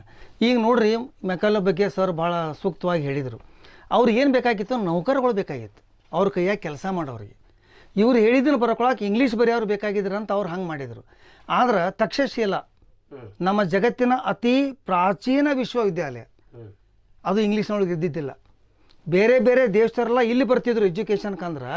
ನಾವು ಎಷ್ಟು ಫೇಮಸ್ ಇದ್ವಿ ಈಗ 2000-5000 ವರ್ಷದಿಂದ. ಇವರು ಅದನ್ನು ಸಿಸ್ಟಮೆಟಿಕ್ಕಾಗಿ ಹಾಳು ಮಾಡಿದರು. ಮತ್ತು ನಮ್ಮಲ್ಲಿ ಮೊದಲೇನು ಗುರುಕುಲಗಳು ಇದ್ವಲ್ಲ ಸರ, ಎಲ್ಲ ಲೀಡರ್ಸ್ಗಳನ್ನ ತಯಾರು ಮಾಡ್ತಿದ್ರು ಹೊರತಾಗಿ ನೌಕರಗಳನ್ನ ಯಾರೂ ತಯಾರು ಮಾಡ್ತಿದ್ದಿಲ್ಲ. ಇವರು ನೌಕರಗಳನ್ನ ತಯಾರು ಮಾಡ್ಬೇಕಂತ ತಿಳ್ಕೊಂಡು ಬ್ರಿಟಿಷರು ಈ ಸಿಸ್ಟಮನ್ನು ತೊಗೊಂಬಂದರು. ನಮ್ಮ ನಾಯಕರುಗಳು ಮೊದಲೇ ಎಚ್ಚೆತ್ಕೊಂಡಿದ್ರೆ, ಇಂಗ್ಲೀಷದ ಒಂದು ವ್ಯಾಮೋಹದಿಂದ ಹೊರಗೆ ಬಂದಿದ್ರೆ ನಾವು ಮೊದಲೇ ಹೊರಗೆ ಬರ್ತಿದ್ದೀವೇನೋ ಅಂತ ಅನ್ನಿಸ್ತದೆ. ಮತ್ತು ಈಗೆಲ್ಲ ನಾವು ಹೊರಗೆ ಬಂದಿದ್ದೀವಿ ಅಂತ ಅನ್ನಿಸ್ತದೆ. ನೀವು ಹೈಯರ್ ಎಜುಕೇಷನ್ಗೆ ನ್ಯಾಷನಲ್ ಎಜುಕೇಷನ್ ಪಾಲಿಸಿಗೆ ಅದನ್ನ ಹೇಳಿದರು. ಇವತ್ತು in reality I am talking, ವಾಸ್ತವದಲ್ಲಿ ಎಲ್ಲ ಕನ್ನಡ ಮಾಧ್ಯಮ ಶಾಲೆಗಳು ಬಂದಾಗಿದ್ದಾವೆ. ಕನ್ನಡ ಮಾಧ್ಯಮ ಶಾಲೆಗಳಿಗೆ ನೀವು ನಿಮ್ಮ ಮಕ್ಕಳನ್ನ ಕಳ್ಸಂಗಿಲ್ಲ, ನಾವು ನಮ್ಮ ಮಕ್ಕಳನ್ನ ಕಳ್ಸಂಗಿಲ್ಲ. ಮತ್ತು ಈ ಒಂದು ಕಡೆ this is contradiction I can say. ಈ ಕಾಂಟ್ರಡಿಕ್ಷನ್ ಇದೆಯಲ್ಲ, ವೈರುಧ್ಯ ಇದೆಯಲ್ಲ ನಮಗೆ. ಇಲ್ಲಿ ಹೇಳ್ತೀವಿ ಟೆಕ್ನಿಕಲ್ ಎಜುಕೇಷನ್ನು ಕನ್ನಡ ಮೀಡಿಯಮ್ನಲ್ಲಿ ಬರಲಿ ಅಂತ, ಪ್ರೈಮರಿ ಎಜುಕೇಷನ್ನು ಇಂಗ್ಲೀಷ್ನಲ್ಲಿ ಇರಲಿ ಅಂತ. ಇದನ್ನು ನಿಭಾಯಿಸೋಕ್ಕೆ ನೀವು ಈಗ ಇಮಿಡಿಯೇಟ್ ಚೇಂಜ್ ಅವರಿಗೆ 1 ವರ್ಷ ಅಂತ ಹೇಳಿದ್ದಾರೆ ಮಂತ್ರಿಗಳು. ಸೊ ತಾವು ಹೆಂಗೆ ಏನೇನು ತಯಾರಿ ಮಾಡಿಕೊಂಡ್ರೆ ಬೆಟರ್ ಅಂತ ಸಲಹೆ ಕೊಡ್ತೀರಿ? ಇಷ್ಟು ದಿವಸ ಅಂತೂ ತಾವು ಏನೂ ಸಲಹೆಗಳನ್ನು ಕೊಡದೇ ಇರುವಂಥ ವಾತಾವರಣ ಇತ್ತು ಸರ್. ಈಗ ಸರ್ಕಾರ ಏನು ನಿರ್ಣಯ ಮಾಡಿದ್ಮೇಲೆ ತಾವೇನು ಹೇಳ್ತೀರಿ? ಸರ್ ನಾವು ಮೊದಲು ತಿಳ್ಕೊಂಡಿದ್ದೀವಿ ರೀ, ಏನಂದ್ರೆ ಈಗ ಟೆಕ್ನಿಕಲ್ ಟರ್ಮ್ಸ್ ಇರ್ತಾವಲ್ಲ ಇಂಜಿನಿಯರಿಂಗ್ನಲ್ಲಿ, ನಾವೇನು ತಿಳ್ಕೊಂಡಿದ್ರೆ they may not be replaced, they cannot be replaced ಅಂತ ತಿಳ್ಕೊಂಡಿದ್ವಿ ನಾವು. ಈಗ ನಾವು ಒಂದು ಎಕ್ಸಾಂಪಲ್ ಅಂದ್ರೆ ಸರ್ ಹೇಳಿದ್ರು ಬೆಂಡಿಂಗ್ ಮೂಮೆಂಟು, ಶಿಯರ್ ಫೋರ್ಸು, ಇವೆಲ್ಲ ಟರ್ಮಿನಾಲಜಿ ಬರ್ತಾವೆ ನಮ್ಮಲ್ಲಿ. ಇದಕ್ಕೆ ಪರ್ಯಾಯ ವರ್ಡ್ ನಮ್ಮಲ್ಲಿ ಕನ್ನಡದೊಳಗೆ ಸಿಗಂಗಿಲ್ಲ ಅಂತ ಮಾಡಿದ್ವಿ ನಾವು. ಯಾಕೆ ಸಿಗಂಗಿಲ್ಲ ಸರ್? ಅದೇ ಕನ್ನಡ ರಿಚ್ ಲ್ಯಾಂಗ್ವೇಜ್ ನಮ್ಮದು. ಬಟ್ ಏನಾಗೈತೆ ರೀ, ನಾವು ಸಿನ್ಸ್ ಫ್ರಮ್ ಆಲ್ಮೋಸ್ಟ್ 100 ವರ್ಷದಿಂದ ಕಲಿಕೋತ ಬಂದೀವಲ್ಲ, ಅದಕ್ಕೆ ಹಿಂಗೆ ಒಳಗೆ ಸರ್ ಹೇಳ್ದಂಗೆ ಬ್ಲಡ್ ಒಳಗೆ ಹೋಗಿಬಿಟ್ಟೈತಿ ಅಥವಾ ರಕ್ತ ಒಳಗೆ ನಮಗೆ ಕೂಡಿಬಿಟ್ಟೈತಿ, ಹಿಂಗೆಲ್ಲ ತಿಳ್ಕೊಂಡು ನಾವು most probably to talk to outside world, to communicate to the outside world, ನಾವು ಇಟ್ ಈಸ್ ಎಸೆನ್ಷಿಯಲ್ ತಿಳ್ಕೊಂಡು ನಾವು ಹೆಜ್ಜೆ ಇಡ್ತಾ ಇದ್ದೀವಿ. ಅದಕ್ಕೆ ಈ ನ್ಯಾಷನಲ್ ಲ್ಯಾಂಗ್ವೇಜ್ ಪಾಲಿಸಿ ಒಂದು ಡೈರೆಕ್ಷನ್ ತೋರಿಸ್ತಾ ಇದ್ದೀವಿ ನಾವು. ನಿಮ್ಮ ತಿಳುವಳಿಕೆ ತಪ್ಪು ಅನ್ನೋದು? ಹಾಂ, ತಪ್ಪು ಒಂದು ತಿಳುವಳಿಕೆ ತೋರಿಸಿ ನಮ್ಮ ಹುಡುಗರನ್ನ ನಾವು ಹೆಂಗೆ ಇಂಪ್ರೂವ್ ಮಾಡ್ಬೋದು ಅಂತ ಒಂದು ಡೈರೆಕ್ಷನ್ ಕೊಡ್ತಾ ಇದೆ. ಈ ಡೈರೆಕ್ಷನ್ದಾಗ ಹೋದರೆ ನಾವು ಈಗೇನು ಪ್ರಾಬ್ಲಮ್ ಏನು ಫೇಸ್ ಮಾಡತ್ತೀವಲ್ಲ, ಇವೆಲ್ಲ ನಮ್ಮಲ್ಲಿ ಸಾಲ್ವ್ ಆಗ್ಬೋದು ಅಂತ ಒಂದು ಆಶಾ ಕಿರಣ. ಈ ಡ್ರಾಪ್ಔಟ್ ಇಂಪ್ರೂವ್ಮೆಂಟ್ಗೆ ಇದು how best it would be useful? Dropout ಇಂಪ್ರೂವ್ಮೆಂಟಿಗೆ ನೋಡ್ರಿ, ಒಂದೇದ್ದು ಶಾಲೆ ಒಳಗೆ ಟೀಚರು ಸ್ಟೂಡೆಂಟ್ ಸಂಬಂಧ ಗಟ್ಟಿ ಆಗಬೇಕು. ಕಾಲೇಜ್ನಾಗ ಬರೀ ಮಾರ್ಕ್ಸ್ ತೊಗೊಳಿಕ್ಕೆ ಅವ್ರು ಬರಬಾರ್ದು, ಅವರ ಕರಿಯರನ್ನು, ಅವರ ತಮ್ಮ ಜೀವನವನ್ನು ರೂಪಿಸ್ಕೊಳ್ಳಿಕ್ಕೆ ಬರಬೇಕು. ಇದು ಭಾಳ ಮುಖ್ಯ. ಮತ್ತು ಈಗ ಹೇಳಿದ್ರಿ, ಈಗ ಇದು ಇಂಗ್ಲೀಷು ಕನ್ನಡ ಮೀಡಿಯಮ್ ಸ್ಕೂಲ್ಗಳ ಬಗ್ಗೆ ಇದರಲ್ಲಿ 2 ವಿಷಯಗಳದಾವೆ ಮೈನ್. ಒಂದನೇದ್ದು ನಮ್ಮ ಕನ್ನಡ ಶಾಲೆಗಳ ಸ್ಥಿತಿಗತಿ ಸುಧಾರಿಸ್ಬೇಕು. ಎರಡನೇದ್ದು ಪಾಲಕರ ಮನೋಸ್ಥಿತಿ ಬದಲಾಗಬೇಕು. ಈಗ ನನ್ನ ಮಗ ಕನ್ನಡ ಮೀಡಿಯಮ್ ಕೊಂಟಾನಪ್ಪ ಅಂದ್ರೆ ನಾನು ಮಂದಿ ಮುಂದೆ ಹೇಳಿ ಅಸಹ್ಯ ಆಗಿಬಿಡ್ತದೆ. ಇದು ಪಾಲಕರ ಮನೋಸ್ಥಿತಿ, ಅದು ಬದಲಾಗಬೇಕು. ಯಾವ ಪಾಲಕರು ಅಂದ್ರೆ ಪ್ರಜ್ಞಾವಂತ ಪಾಲಕರ ಮನಸ್ಥಿತಿ, ಎಜುಕೇಟೆಡ್ ಪೇರೆಂಟ್ಸ್. ಇದು ಭಾಳ ಕಡೆ ನಾ ಏನು ನೋಡಿದ್ದೇನೆಂದ್ರೆ, ನಾನೇ ಕನ್ನಡ ಶಾಲೆ ಸ್ಟಾರ್ಟ್ ಮಾಡಿರ್ತೀನಿ, ನನ್ನ ಮಗ ಇಂಗ್ಲೀಷ್ ಶಾಲೆಗೆ ಹೋಗ್ತಿರ್ತಾನೆ. ಇದು ಆಗಬಾರ್ದು. ನಾನು ಇಷ್ಟು ಅಭಿಮಾನದಿಂದ ನನ್ನ ಮಗನ್ನ ಕನ್ನಡ ಶಾಲೆಗೆ ಹಾಕಿದ್ದೀನಿ ರೀ ಬೆಳಗಾವ್ದಾಗ. ನನ್ನ ಮಗನ ನೋಡ್ಕೊಂಬರ್ಬೇಕಂತ ನಾನು ಶಾಲೆಗೆ ಹೋದಾಗ ಒಮ್ಮೆ ಟೀಚರ್ ಇರ್ತಿದ್ದಿಲ್ಲ ಶಾಲೆಗೆ, ಹುಡುಗರು ಗದ್ದಲ ಹಾಕ್ತಿದ್ದು. ಒಂದು 5-6 ಸಲ ನೋಡಿದ್ಮೇಲೆ ಹೋಗಿ ಪ್ರಿನ್ಸಿಪಾಲ್ರು ಭೇಟಿ ಅದೇ, ಏನು ರೀ ಮೇಡಮ್ ಯಾವಾಗ ಬಂದರೂ ಟೀಚರ್ ಹುಡುಗರು ಗದ್ದಲ ಹಾಕ್ತಿರ್ತಾವೆ, ಅವರು ಏನು ಮಾಡಿದ್ರಿ ಸರ್? ನಾನು ಹೋಗಿ ಹೇಳ್ತೀನಿ ನಿಮ್ಮ ಇವ್ರು DDP ಅವ್ರಿಗೆಲ್ಲ ಅಂದ. ಸರ್ ಎಲ್ಲ ಬರೀ ಟೀಚರ್ಗಳನ್ನ ಕಳಿಸ್ ಅಂತ ಫೋನ್ ಬರ್ತೈತೆ ರೀ, ನಾವು ದಿನ ಟೀಚರ್ಗಳನ್ನ ಇಲ್ಲಿ ಕೆಲಸಕ್ಕೆ ಕಳಿಸ್ಬೇಕು, ಹಿಂಗೆ ಪ್ರಾಬ್ಲಮ್ ಆಗತ್ತೈತೆ ರೀ ಅಂತೇಳಿ. ಸರ್ಕಾರಿ ಶಾಲೆಗಳಿಗೆ ಬೇರೆ ಬೇರೆ ಕೆಲಸಗಳು. ಹಾಂ, ಅಂದ್ರೆ ಈ ಟೀಚರ್ಸ್ಗಳಿಗೆ ಟೀಚಿಂಗ್ ಬಿಟ್ಟು ಆದಷ್ಟು ಬೇರೆ ಕೆಲಸ ಕಡಿಮೆ ಮಾಡ್ಬೇಕು. ಸರ್ಕಾರಿ ಶಾಲೆಗಳು ಚೆನ್ನಾಗಿ ನಡೀತಾವೆ ಅನ್ನೋದನ್ನು ಮಾನಿಟರ್ ಆಗ್ಬೇಕು ರೀ. ಆವಾಗ ನಾವು ಕನ್ನಡ ಶಾಲೆಗೆ ಕಳಿಸ್ಬೋದು. ಮತ್ತು ಮನೋಸ್ಥಿತಿ ಬದಲಾದ್ರೆ ಪಾಲಕರದು ಇಂಗ್ಲೀಷ್ ಶಾಲೆ ಬಿಟ್ಟು ಕನ್ನಡ ಶಾಲೆಗೇ ಕಳಿಸ್ಬೇಕು. ಕಲಿಯೋದು ಅಂತಂದ್ರೆ ಎಜುಕೇಷನ್ ಅಂದ್ರೆ ಇದು ನಾವು ನಾಲೆಜ್ ತೊಗೊಳ್ಬೇಕಾ ಹೊರತಾಗಿ ಈ ಮಾರ್ಕ್ಸಿಗೆ ಬೆನ್ನು ಹತ್ತಿ ನಮ್ಮ ಹುಡುಗರು ಹಾಳಾಗ್ತದೆ. ಮಾರ್ಕ್ಸ್ ಮತ್ತು ಇಂಗ್ಲೀಷ್ ಭಾಷೆ ಬರೀ ಮಾರ್ಕ್ಸ್ ರೀ. ಈಗ 84% 94% ಈಗ ಫ್ರ್ಯಾಕ್ಷನ್ದೊಳಗೆ ಕಾಂಪಿಟೇಷನ್ ನಡೆದದ ರೀ. ಕ್ವಾಲಿಟಿ ನೋಡಿದ್ರೆ ಏನೂ ಇರಲ್ಲ. ಮನೆ ಬಾಜುಕೆ ಹುಡುಗ 95.6 ತೊಗೊಂಡಿದ್ರೆ, ನಮ್ಮ ಮಗ 95 ತೊಗೊಂಡಿದ್ರೆ ಇವ್ರ ಮನ್ಯಾಗ ಬೇಗಳು ಬೀಳ್ತಾವೆ. ಇದು ಇರಬಾರ್ದು ಅಂತ. ಪಾಲಕರದ ದೋಷ ಅಲ್ಲ, ಮಕ್ಕಳದೇನು ದೋಷ ಇದೆ? ಗ್ರೇಡಿಂಗ್ ಸಿಸ್ಟಮ್ ತರ್ತೀವಿ ಅಂತಾರಲ್ರಿ, ಭಾಳ ಚಲೋ. ಪಾಲಕರ ದೋಷ. ಬರೀ ಸರ್, ಈಗ ಅಕಸ್ಮಾತ್ ಈ ಎಲ್ಲ ಇಂಜಿನಿಯರಿಂಗ್ ಪುಸ್ತಕಗಳನ್ನ ಕನ್ನಡ ಮಾಧ್ಯಮದಲ್ಲಿ ಟ್ರಾನ್ಸ್ಲೇಟ್ ಮಾಡುವಂಥ ಪರಿಸ್ಥಿತಿ ಬಂದರೆ ಅದನ್ನು ಹೇಗೆ ನಿಭಾಯಿಸ್ಬೋದು ಸರ್ಕಾರ ಅನ್ನೋದು ನಿಮ್ಮ ಸಲಹೆ? ಸರ್, ಇದು ಪಾಸಿಬಲ್ ಇದೆ ಸರ್. ಈಗ ಮೊನ್ನೆ AICTದಿಂದ ಒಂದು ಸ್ಕೀಮ್ ಇದೆ ಸರ್. ಟೀಚರ್ಸ್ಗೆ ಒಂದು ಆಪ್ಷನ್ ಕೊಟ್ಟಿದ್ದಾರೆ ಸರ್. ಅವರು ಏನಂದ್ರೆ, ಯಾರಾದರೂ ತಮ್ಮಲ್ಲಿ ಪರಿಣಿತರಿದ್ದರೆ ಈಗ ಇದ್ದದ್ದು book they can translate to from English to Kannada. They already started. ಹಂಗೆ ನಾವು ಇದ್ದದ್ದು ಬುಕ್ ಟ್ರಾನ್ಸ್ಲೇಟ್ ಮಾಡಿದ್ವಿ ಅಂದರೆ ಒಳ್ಳೆ ಬರಗಾರನ ಇಟ್ಕೊಂಡು ಸಾಕಷ್ಟು ನಮಗೆ ಕರೆಕ್ಟ್ ವರ್ಡು ಸಿಗ್ಬೋದು. Kannada is a rich language, it's old and rich language. So our thinking has to go ನಾವು. ಬಿಕಾಸ್ ಅರ್ಲಿಯರ್ ಏನು ಹೇಳ್ತಿದ್ವಿ ಅಂದ್ರೆ ಕರೆಕ್ಟಾಗಿ ವರ್ಡ್ ಸಿಗೋಕ್ಕಿಲ್ಲ ಅಂತ ವಿಚಾರ ಮಾಡ್ತಿದ್ವಿ. ಆಮೇಲೆ ಏನಾಗುತ್ತೆ ಅಂದರೆ ವರ್ಡ್ ಸಿಕ್ಕರೂ ಇಟ್ಸ್ ಪ್ರಾಕ್ಟಿಕಲಿ ನಾವು ಅಳವಡಿಸೋದಿಲ್ಲ ಅದನ್ನು. ಅದಕ್ಕೆ ಇನಿಷಿಯಲಿ ನಮಗೆ ಟಫ್ ಆಗ್ಬೋದು, ಇನಿಷಿಯಲಿ ನಮಗೆ ಡಿಫಿಕಲ್ಟಿ ಅನಿಸ್ಬೋದು. ಬಟ್ ನಾವು ಅಳವಡಿಸ್ಕೊಂತೀವಿ ಅಂದ್ರೆ, ಈಗ ಹೆಂಗೆ ನಾವು ಈಗ ಇಂಗ್ಲೀಷ್ ಟರ್ಮ್ ನಮ್ಗೆ ಪ್ರಾಕ್ಟೀಸ್ ಆಗಿದ್ದಿಲ್ಲ, ಹಂಗೆ ಕನ್ನಡ ಟರ್ಮಿನಾಲಜಿ ಪ್ರಾಕ್ಟೀಸ್ ಆಯ್ತಂದ್ರೆ ಇನ್ನು ಮುಂದಿನ ವರ್ಷದೊಳಗೆ ಎಲ್ಲ ಸುರಳಿತ ನಡೀತಿದೆ ಕಂಡ. ಇಲ್ಲ, ನಮ್ಮ ಬಹಳಷ್ಟು ಜನ ಅಧ್ಯಾಪಕರು ಇದಕ್ಕೆ ಕೆಪೇಬಲ್ ಅದಾರ. ಹೌದು, ಕನ್ನಡ ಇರೋದ್ರಿಂದ ಪ್ರಶ್ನೆ ಪುಸ್ತಕಗಳನ್ನು ಅವರು ನಿರ್ಗಳವಾಗಿ ಭಾಷಾಂತರ ಮಾಡ್ಬೋದು ಅನ್ನೋದು ನನಗೆ ಒಂದು ಇದೈತಿ, ಏನಂದ್ರೆ ಒಂದು ಧೈರ್ಯ ಐತಿ. ಸರ್, ಈಗ ಇಂಜಿನಿಯರಿಂಗ್ ಕಾಲೇಜುಗಳ ಸ್ಥಿತಿಗತಿ ಇಷ್ಟು ಕ್ಷೀಣಿಸ್ಲಿಕ್ಕೆ ಏನು ಬಲವಾದ ಕಾರಣ ಇರ್ಬೋದು ಅಂತ ತಮ್ಗೆ ಅನಿಸ್ತದೆ ಸರ್? ಅಡ್ಮಿಷನ್ಸ್ ಇಲ್ಲ mainly sir. There are jobs ಭಾಳ ಅದಾವೆ sir, but right kind of candidate ಇಲ್ಲ, ಸ್ಟೂಡೆಂಟ್ಸ್ ಇಲ್ಲ. ಸ್ಕಿಲ್ಡ್ ಸ್ಟೂಡೆಂಟ್ಸ್ ಇಲ್ಲ. ಹ್ಮ್ ಯಾಕೆಂದ್ರೆ ಇದು ಒಂದು ಕಾರಣ ಅಂದ್ರೆ ನಾವು ಏನು ಡಿಸ್ಕಸ್ ಮಾಡ್ತಿದ್ದೀವಿ, ಲರ್ನಿಂಗ್ ಇಲ್ಲ, because they are learning in different language. ಅದು ಒಂದು ಪ್ಲಸ್ ಏನಾಗುತ್ತೆ ರೀ, ಈಗ ಲರ್ನಿಂಗ್ ಆಯಿತು ಅಂದರೆ he can exhibit his skills. ಆಮೇಲೆ ಇಂಟ್ರೆಸ್ಟ್ ಹುಡುಗರಿಗೆ ಯಾಕೆ ಬರತ್ತಿಲ್ಲ, ಈಗೊಂದು ಕಾರಣ ಹೇಳಿದ್ ನಾನು, we are forcing them to learn in English. ಅದನ್ನು ನಾವೇನಾರ ಚೇಂಜ್ ಮಾಡಿದೆವು, ಕನ್ನಡ ಒಳಗೆ ಮಾಡ್ಕೊಂತೀವಿ, ಲೋಕಲ್ ಲ್ಯಾಂಗ್ವೇಜ್ ಒಳಗೆ ಮಾಡ್ಕೊಂತೀವಿ ಅಂದ್ರೆ they show interest and they understand and they exhibit skills. So ಇವತ್ತಿನ ನಾಳೆ ಈ ಸಿನಾರಿಯೋ ನಮ್ಗೆ ಚೇಂಜ್ ಆಗುತ್ತೆ ಅಂತ ಹೋಪ್ ಇದೆ.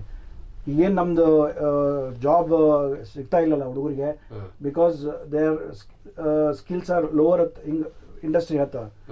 ಅದು ಡ್ರಾಸ್ಟಿಕ್ಲಿ ಚೇಂಜ್ ಆಗಿ, so definitely our students are capable of doing good things. ನಾವು ಒಂದು ಸ್ಥಿತಿಯನ್ನು ಗಮನಿಸಿದಾಗ ಸರ್, ಪಠ್ಯಕ್ರಮದಲ್ಲಿ ಭಾಳಷ್ಟು ಬದಲಾವಣೆಗಳು ಬರಬೇಕು. ಯಾಕಂತಂದರೆ ನೀವೇನು ಇಂಜಿನಿಯರಿಂಗ್ ಎಣಿಸಿ ಕಲಿಸ್ತೀರಿ, ಆ ಇಂಜಿನಿಯರಿಂಗ್ ಗ್ರ್ಯಾಜುಯೇಷನನ್ನು ನಿಮ್ಮ ವಿಶ್ವವಿದ್ಯಾಲಯದಿಂದ ಪದವಿ ಕೊಂಡು ಹೋದ್ಮೇಲೆ ಆ ಹುಡುಗ ಮತ್ತೆ 1 ವರ್ಷನೋ ಅಥವಾ 6 ತಿಂಗಳು ಬೆಂಗಳೂರಲ್ಲಿ ಬೇರೆ ಬೇರೆ ಖಾಸಗಿ ಸಂಸ್ಥೆಗಳಲ್ಲಿ ಟ್ರೈನಿಂಗ್ ತೊಗೊಳ್ತಾನೆ, ಕೋಚಿಂಗ್ ತೊಗೊಳ್ತಾನೆ.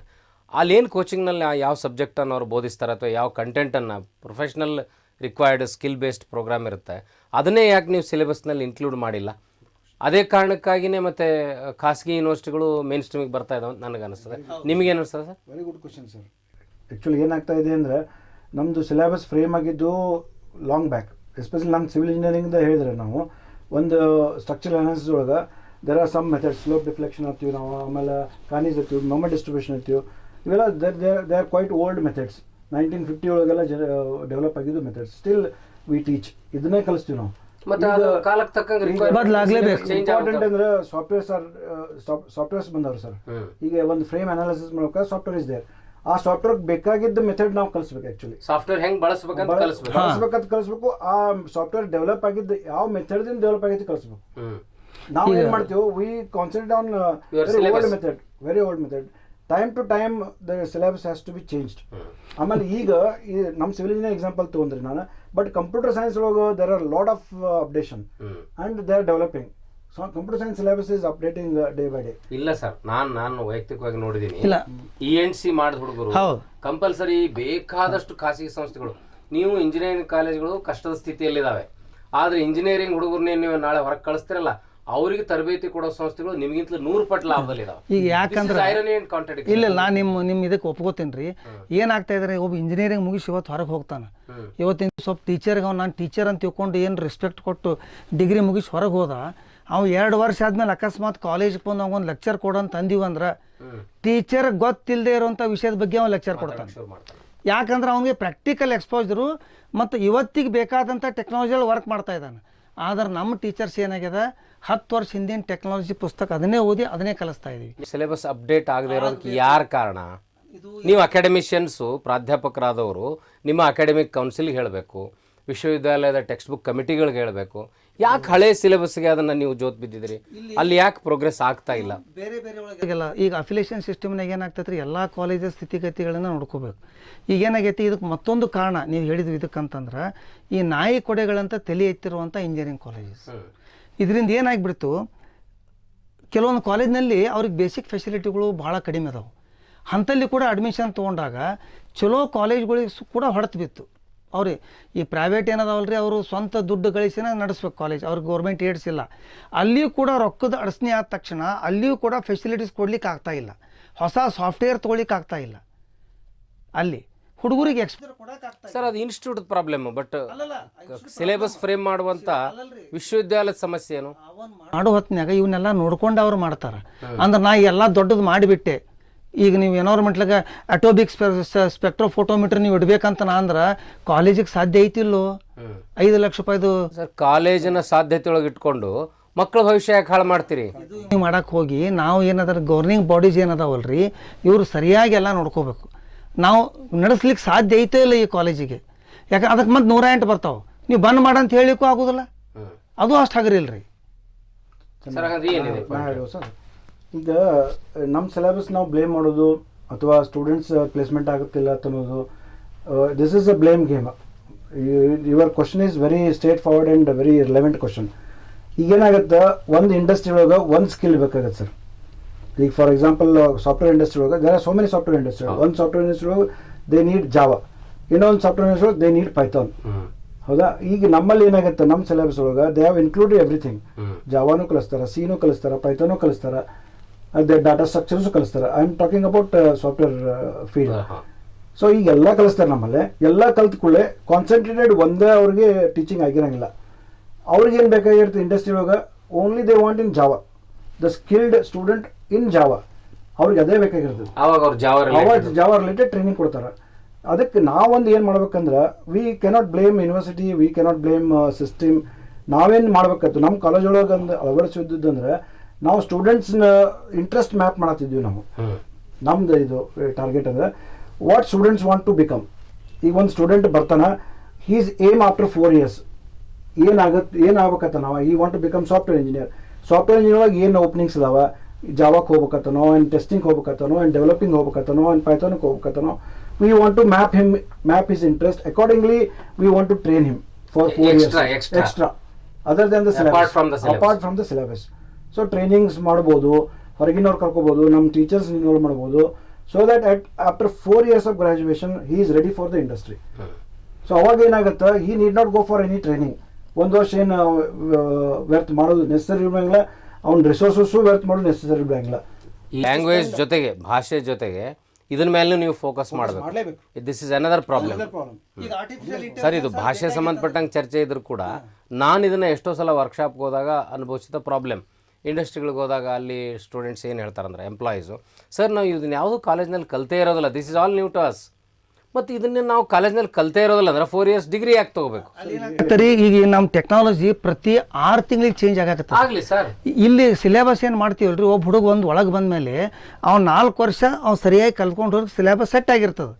4 ವರ್ಷ ಆದಮೇಲೆ ಸಿಲೆಬಸ್ ಚೇಂಜ್ ಆಗೋದು. ಅಷ್ಟರವರೆಗೆ ಅದು 10 ವರ್ಷ ಮುಂದೆ ಹೋಗಿಬಿಟ್ಟಿರ್ತದೆ. ಅಂದ್ರೆ ಪ್ರತಿ ಸೆಮಿಸ್ಟ್ರಿಗೆ ಅಥವಾ ಪ್ರತಿ ವರ್ಷಕ್ಕೆ ಸಿಲೆಬಸ್ ಚೇಂಜ್ ಆಗಬೇಕು. ಮತ್ತು ನಮ್ಮ ಟೀಚರ್ಸು ಇಂಡಸ್ಟ್ರಿ ಜೊತೆ ಕೊಲಾಬ್ರೇಷನ್ನು, ರಿಲೇಷನ್ಸ್ ಇಟ್ಕೋಬೇಕು. ಅವಾಗ ಮಾತ್ರ ಇವ್ರಿಗೆಲ್ಲ ಆಗ್ತಿರೋಂಥ ಅಪ್ಡೇಟ್ ಇವ್ರಿಗೂ ಗೊತ್ತಾಗ್ತದೆ. ಇಲ್ಲ ನಾವು ಔಟ್ಡೇಟೆಡ್ ಆಗಿಬಿಡ್ತೀವಿ. ಸರ್ ಏನಾದ್ರಿ, ನಾವು ಟೀಚರ್ಸ್ನು ಬ್ಲೇಮ್ ಮಾಡೋಕ್ಕಾಗಲ್ಲ, ಟೀಚರ್ಸ್ ಮೇಲೆ ತೆಗಿಯೋಕ್ಕೂ ಹಂಗಿಲ್ಲ. ಹೌದಾ? Teachers have to adjust to the new technology. ಒಂದು they have to attend faculty development program, they have to study the different things, what is going on in the industry. ಆಮೇಲೆ ಅವರು ಇಂಡಸ್ಟ್ರಿಗೆ ಹೋಗಿ what is going on in the industry, they have to learn all these things. It's the need of the hour. At the same time ಹುಡುಗರಿಗೆ ಗೊತ್ತಿಲ್ಲ ನಾ ಏನಾಗಬೇಕು ಅನ್ನೋದು, ಅದು ಗೊತ್ತಿಲ್ಲ. ಆ ಗೋಲ್ ಸೆಟ್ಟಿಂಗು ಏನು ಸೆಟ್ಟಿಂಗು ನಾವು ಕಲಿಸ್ಬೇಕಲ್ಲ sir. They have to know this. ಅದಕ್ಕೆ ಹೇಳ್ತಿದ್ನಲ್ಲ ಸರ್ ನಾನು, ಫಸ್ಟ್ ಇಯರ್ಗೆ we have to set their goal. As soon as they enter, you should understand his capacity and he fix can the goal. modify his aim afterwards. But at least roughly he can fix his goal. And in the meantime, according to his development of skills, he can modify and he can change his goals. But at least he should fix one goal. According to that, we can train him. ಈಗ ಏನಾಗುತ್ತೆ sir, ನಾವು training ಕೊಡ್ತೀವಿ, ನಾವು ಕಲಿಸ್ತೀವಿ, it's ಎಲ್ಲ ಒಂದೇನೋ ಗಿಡದಾಗ ಕಲ್ಲು ಹೋಗೋದಂಗೆ ಆಗುತ್ತೆ, ಆ ಹಣ್ಣಿಗೆ ಬಿಡಿವಲ್ದು. ಸರ್, ಅವನಿಗೆ ಇಂಟ್ರೆಸ್ಟ್ ಏನಿದೆ ಅಂತ ತಿಳ್ಕೊಳ್ಳೋದನ್ನು ಕೂಡ ಕಲಿಸೋ ಜವಾಬ್ದಾರಿನೂ ಇನ್ಸ್ಟಿಟ್ಯೂಷನ್ ಇದೆ sir. You have to understand is capacity. ನಾನು ಅದಕ್ಕೊಂದು ಡಿವೈಸು ಮಾಡೀವಿ ಸರ್, ಮೆಥಡ್ ಡಿವೈಸ್ ಮಾಡೀವಿ. ಈಗ ಒಳಗೆ ಹುಡುಗ ಬರ್ತಾನಲ್ಲ, ಅವ್ನ ಇಂಟ್ರೆಸ್ಟ್ ಏನು ನಮ್ಗೆ ಗೊತ್ತಾಗುತ್ತೆ, ಅವ್ನಿಗೆ ಏನು ಹೇಳ್ಬೇಕಂತ ಗೊತ್ತಿರಂಗಿಲ್ಲ, ಅವನಿಗೆ ಗೊತ್ತಿರಂಗಿಲ್ಲ ಸರ್. ನಮಗೆ ಗೊತ್ತಾಗೋದು ದೂರ ಹೋಯ್ತು. ನಮ್ಮಲ್ಲಿ ಮೆಂಟರ್ಸ್ ಇರ್ತಾರ. ನಾವೇನೋ ಒಂದು ಇದು ಮಾಡಿದ್ವಿ ಅಂದ್ರೆ, ಡಿಸೈನ್ ಮಾಡಿದ್ವಿ ಅಂದ್ರೆ, ಒಂದೇನೋ ಪ್ರೋಗ್ರಾಮ್ ಕೊಟ್ಬಿಡು ಸರ್ ಅವ್ರಿಗೆ, ಒಂದೇನೋ ಪ್ರಾಬ್ಲಮ್ ಕೊಟ್ಬಿಡೋದು. In what way he will able to solve that problem, ಅಥವಾ ಏನೋ ಒಂದು ಅವ್ನಿಗೆ ಟಾಸ್ಕ್ ಕೊಟ್ಬಿಡೋದು. In what way he will do his task. ಆ ಟಾಸ್ಕ್ ಮೇಲೆ, ಆ ಪ್ರಾಬ್ಲಮ್ ಸಾಲ್ಯೂಷನ್ ಸ್ಕಿಲ್ಸ್ ಮೇಲೆ we want to understand his interest. ಈಗ ಒಂದು ಲಾಸ್ಟ್ ಟೈಮ್ ಒಂದು ಟಾಸ್ಕು ಮಾಡಿದ್ವಿ ಸರ್. ಒಂದು ರೂಮ್ನಾಗ ಒಂದು 10 ಹುಡುಗರನ್ನ ಇದನ್ನ ಮಾಡಿ, ಒಂದು ಮೆಂಟರ್ನ ಬಿಟ್ಟು ಅವರು ಹುಡುಗರು ಎಲ್ಲದು ಇದನ್ನ ಕೊಟ್ಬಿಡೋದು. ಅವ್ರಿಗೆ ಏನೇನು ಇನ್ಸ್ಟ್ರೂಮೆಂಟ್ ಬೇಕಾಗ್ತವಲ್ಲ, ಕಲರಿಂಗ್ ಪೆನ್ಸಿಲ್ ಆಗಲಿ, ಒಂದು ಹಾರ್ಡ್ ಆಗಲಿ, ಏನಾಗಲಿ, ಏನು ಮಾಡ್ತಾನೆ ಹುಡುಗ ನೋಡೋದು. Just observe that student, his passion, ಅವನ ಇಂಟ್ರೆಸ್ಟ್ ಗೊತ್ತಾಗತ್ತೆ ಅಲ್ಲಿ, ಅವನ ಬಿಹೇವಿಯರ್ ಮೇಲೆ, ಅವನ ಇದ್ರ ಮೇಲೆ, ಅವನ ಡೇ ಟು ಡೇ ಆಕ್ಟಿವಿಟಿ ಮೇಲೆ we will come to know his interest. ಆ ಇಂಟ್ರೆಸ್ಟ್ ಟ್ಯಾಪ್ ಮಾಡಿ we have to give his some direction to him.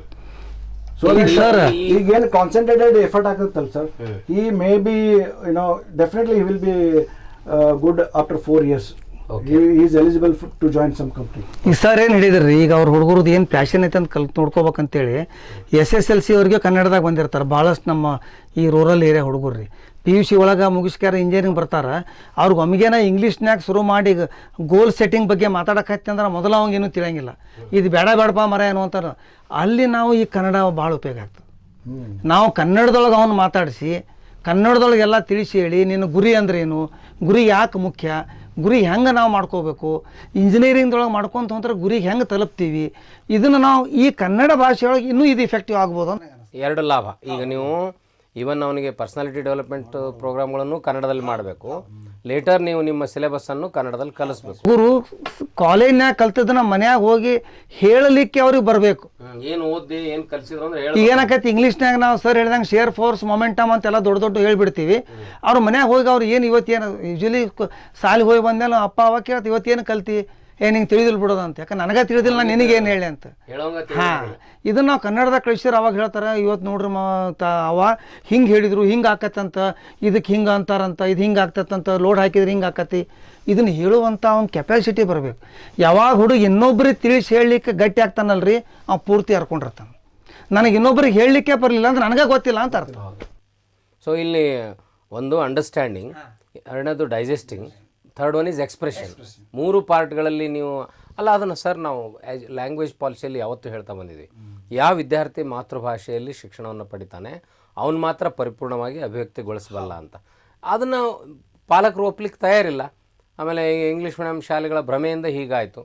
So ಈಗ ರಾಷ್ಟ್ರೀಯ ಶಿಕ್ಷಣ ನೀತಿ ಇದರಲ್ಲಿ ಸರ್ ಇದನ್ನು ಕಡ್ಡಾಯ ಮಾಡಿದಾರೋ ಅಥವಾ ಆಪ್ಷನ್ ಅಂತ ಇಟ್ಟಿದ್ದಾರೋ? 5ನೇ ಗ್ರೇಡ್ ಒಳಗೆ sir they have made it compulsory up to 5th grade and they can extend it to 8th grade ತನಕ ನ್ಯಾಷನಲ್ ಎಜುಕೇಷನ್ ಪಾಲಿಸಿ ಒಳಗೆ ಬರೆದಿದ್ದಾರೆ. Up to 8th grade it is left to the parents ಅಂತ ಬರೆದಿದ್ದಾರೆ. But how they will take it to engineering education still it is unclear.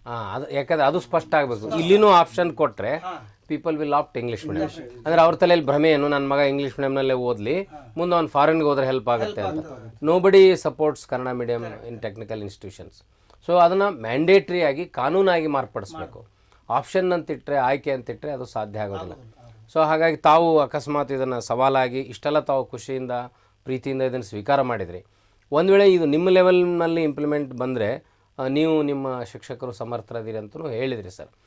ಇನ್ನು ಇದನ್ನು ಬೇಗ ಪರಿಣಾಮಕಾರಿಯಾಗಿ ಜಾರಿಗೊಳಿಸಲಿಕ್ಕೆ ಏನು ಸಲಹೆಗಳನ್ನು ಇಲಾಖೆಗೆ ಅಥವಾ ಸರ್ಕಾರಕ್ಕೆ ತಾವು ಕೊಡ್ತೀರಿ ಸರ್? 1 ವರ್ಷದಲ್ಲಿ 2 ವರ್ಷದಲ್ಲಿ ಆಗುವಂಥ ಕೆಲಸ ಅಲ್ಲ ಇದು ನನಗನ್ಸೋ ಮಟ್ಟಿಗೆ, ವಾಸ್ತವವಾಗಿ ರಿಯಾಲಿಟಿ ಒಳಗೆ.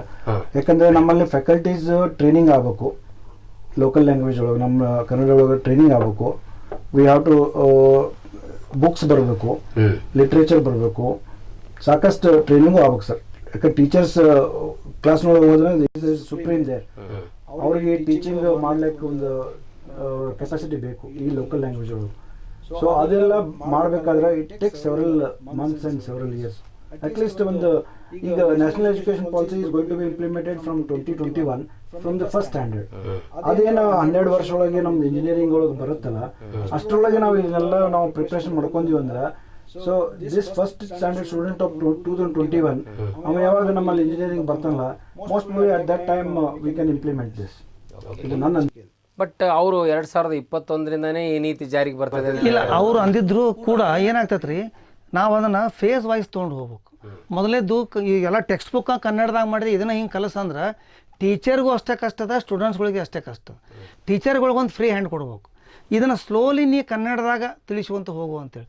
ಇಲ್ಲಾಂದ್ರೆ ನಮ್ಮ ಕನ್ನಡದೊಳಗೆ ಐತಲ್ರಿ, ನೀರಿಡೋಳು ಗಂಟಲೊಳಗೆ ಕಡಬಮ್ ತುರುಕಿದಂತಾಯಿತು ಅಂತ, ಹಂಗೆ ಆಗಿಬಿಡ್ಬಾರ್ದು.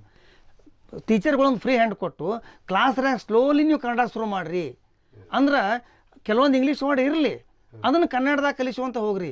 ಇಲ್ರಿ ಏನಾಗ್ತದೆ ರೀ, ಈಗ ಯಾವ್ದಾರ ಟೀಚರ್ ಕನ್ನಡದಾಗ ಏನಾದರೂ ಹೇಳ್ಕೊಂತ ಕ್ಲಾಸ್ನಾಗ ನಿಂತಂದ್ರೆ he is not a good teacher, he is teaching in Kannada.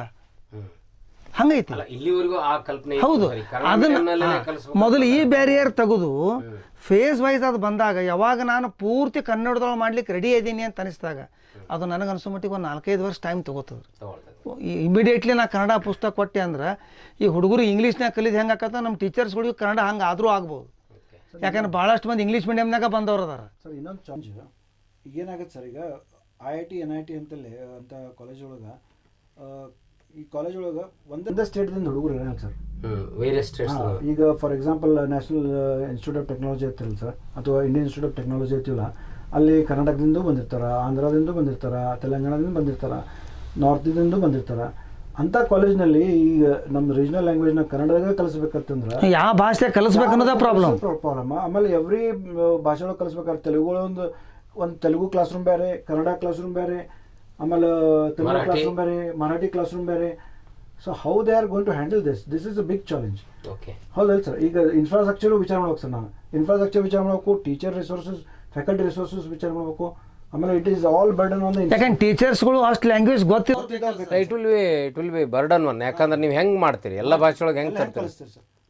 ಈಗ ನಮ್ಮಲ್ಲೇ ಮಹಾರಾಷ್ಟ್ರ ಹುಡುಗರು ಬಂದಿದ್ರಂದ್ರೆ there should be way to teach in Marathi. ಹೌದು. ಆಮೇಲೆ ಕನ್ನಡಗಳು ಕಲಿಸ್ಬೇಕು, ಒಬ್ಬ ತಮಿಳ್ನಾಡು ಕಲಿಸ್ಬೇಕು. ನಮ್ಮಲ್ಲಿ ಯೂಶಲಿ ಇಂಜಿನಿಯರಿಂಗ್ ಮೆಡಿಕಲ್ ಕಾಲೇಜ್ಗಳಿಗೆ ಔಟ್ ಆಫ್ ಸ್ಟೇಟ್ ಮಕ್ಕಳು ಬರ್ತಾರೆ, ಬಂದೇ ಬರ್ತಾರೆ. ಈಗ ಕಾಮೆಡ್ ಕ್ಯಾಟಗರಿದಿಂದ ಬಂದಿರ್ತಾರೆ ಸರ್, ಎಲ್ಲ ನಾರ್ತಿಂದ ಇರ್ತಾರೆ ಅವರು. ಹೌದು. ಸೊ ಅವಾಗ ಏನು ಮಾಡ್ಬೇಕಂತ ನಾವು, ಇದು ಇಟ್ಸ್ ವೆರಿ ಡಿಫಿಕಲ್ಟ್. ಅದಕ್ಕೆ it is possible stage wise implement ಮಾಡ್ರಂದ್ರೆ ಡೆಫಿನೆಟ್ಲಿ ಇಟ್ ಇಸ್ ಅಲ್ಲ, ಬೈಲಿಂಗಲ್ ಮೆಥಡಾಲಜಿನ ಅಪ್ಲೈ ಮಾಡ್ಕೊಂಡ್ರೆ ಕ್ಲಾಸ್ನಲ್ಲಿ ಮಹಾರಾಷ್ಟ್ರ ಹುಡುಗರು ಇರ್ತಾರೆ, ಆ ಎರಡು ಭಾಷೆಯಲ್ಲಿ ಇಂಗ್ಲೀಷು ಮತ್ತು ಕನ್ನಡ. ಅಂದರೆ ಅವಾಗ ಏನಾಗುತ್ತೆ, ಆ ಮರಾಠಿ ಹುಡುಗ ಕನ್ನಡವನ್ನು ಕಲೀಲಿಕ್ಕೆ ಸಾಧ್ಯ ಆಗ್ತದೆ, ಇಂಗ್ಲೀಷ್ ಮೂಲಕವಾಗಿ ಇಂಜಿನಿಯರಿಂಗ್ ಕಲೀಲಿಕ್ಕೆ ಸಾಧ್ಯ ಆಗುತ್ತೆ. So he can become strong in both. ಪ್ರಕಾರ ಇನ್ನೊಂದು ಅಡ್ವಾಂಟೇಜ್ ಅಂತಂದ್ರೆ ಎರಡು ಲ್ಯಾಂಗ್ವೇಜ್ ಒಳಗೆ ಕಲ್ತರು, ಇಂಗ್ಲೀಷು ಅಥವಾ ಲೋಕಲ್ ಲ್ಯಾಂಗ್ವೇಜ್ ಒಂದು.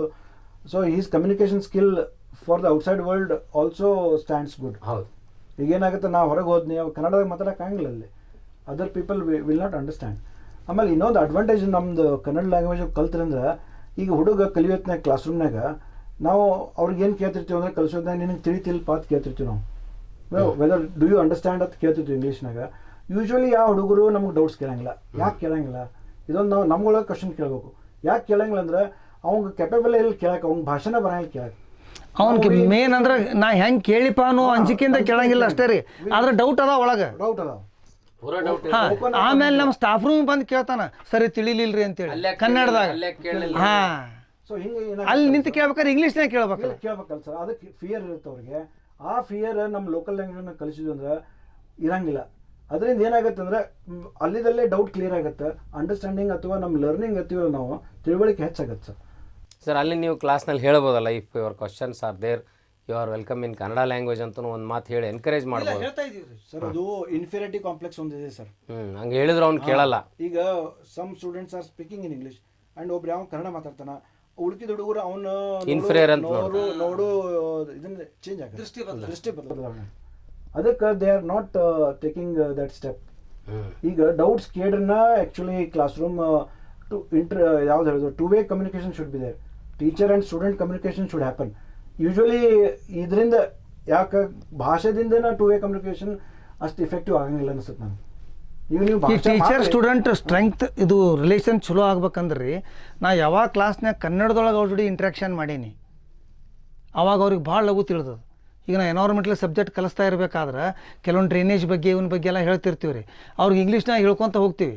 ಅವ್ರಿಗೆ ಅಷ್ಟು ಮುಖ ನೋಡ್ರಿ ಗೊತ್ತಾಗ್ತದೆ ನಮಗೆ ಇದು ಮ್ಯಾಗ ಹಾದು ಹೊಂಟಂತಂತೇಳಿ. ಅದನ್ನು ಕನ್ನಡದಾಗ ಹೇಳಕ್ಕೆ ಹೊತ್ತೀವಿ ಅಂದ್ರೆ ನಗಕ್ಕೆ ಶುರು ಮಾಡ್ತಾರೆ. ನಕ್ಕಂದ್ರೆ ತಿಳಿದತ್ತ ಅಂತ ಅರ್ಥ. ಅಂದ್ರೆ ಆ ಇಂಟ್ರಾಕ್ಷನ್ ಇದ್ದರೆ ನಿಮ್ಮ ಮಾತೃಭಾಷೆಯಲ್ಲಿ ಮಾತ್ರ ಸಾಧ್ಯ ಐತಿ. ಇಲ್ಲಾಂದ್ರೆ ನಾ ಸ್ಟೇಜ್ ಮೇಲೆ ನಿಂತು ಸೂಟ್ ಬೂಟ್ ಹಾಕೊಂಡು ಶುರು ಮಾಡಿಬಿಟ್ಟೆ ಅಂದ್ರೆ ಹುಡುಗರು ಹ್ಞೂ ಅಂತಾರೆ ಅಷ್ಟೆ, ಅದ್ರ ರಿಯಾಕ್ಷನ್ ಕೊಡೋಂಗಿಲ್ಲ. ಹ್ಞೂ ಅನ್ನೋಕೆ ಎರಡು ಕಾರಣ ಇರುತ್ತೆ. ಟೆಕ್ನಿಕಲ್ ಇನ್ಸ್ಟಿಟ್ಯೂಷನ್ನು ಜಾಸ್ತಿ ಮಾತಾಡೋಕ್ಕಾಗಲ್ಲ, ವಿರೋಧ ಮಾಡೋಕ್ಕಾಗಲ್ಲ. ಈ ಆರ್ಟ್ಸ್ ಕಾಮರ್ಸ್ ಕಾಲೇಜ್ಗಳಾಗೆ ಮಿಸ್ಚೋಸ್ನೆಸ್ಸು ಮಾಡೋಕ್ಕಾಗಲ್ಲ ಸರ್. ಅದೇನು ನಿಮ್ಮ ತಿಳುವಳಿಕೆ ಪ್ರಕಾರ ನೀವೇನಂದ್ರಲ್ಲ, ಅದೇನು ಇಲ್ಲ ಇಲ್ಲ ಇಲ್ಲ ಸರ್. ಈಗ ವಿ ಆರ್ ಆಲ್ ಸ್ಟೂಡೆಂಟ್ಸಿಗೆ ಮಾರ್ಕ್ಸ್ ಜಾಸ್ತಿ ಬಿದ್ದು ಅಂದ್ರೆ ವಿ ಆರ್ ಆಲ್ ಹ್ಯಾಪಿ, ನಮಗೂ ಖುಷಿ ಆಗುತ್ತೆ ಸರ್. ಅವ ಏನ್ರ ರ್ಯಾಂಕ್ ಬಂದ್ರೆ ನೀವು ಮಾರ್ಕ್ಸ್ ಕಟ್ ಮಾಡ್ತೀರಿ ಅಂತಲ್ಲ, ಅವನಿಗೆ ಆ ಫಿಯರ್ ಜನರೇಟ್ ಆಗಿಬಿಡುತ್ತೆ.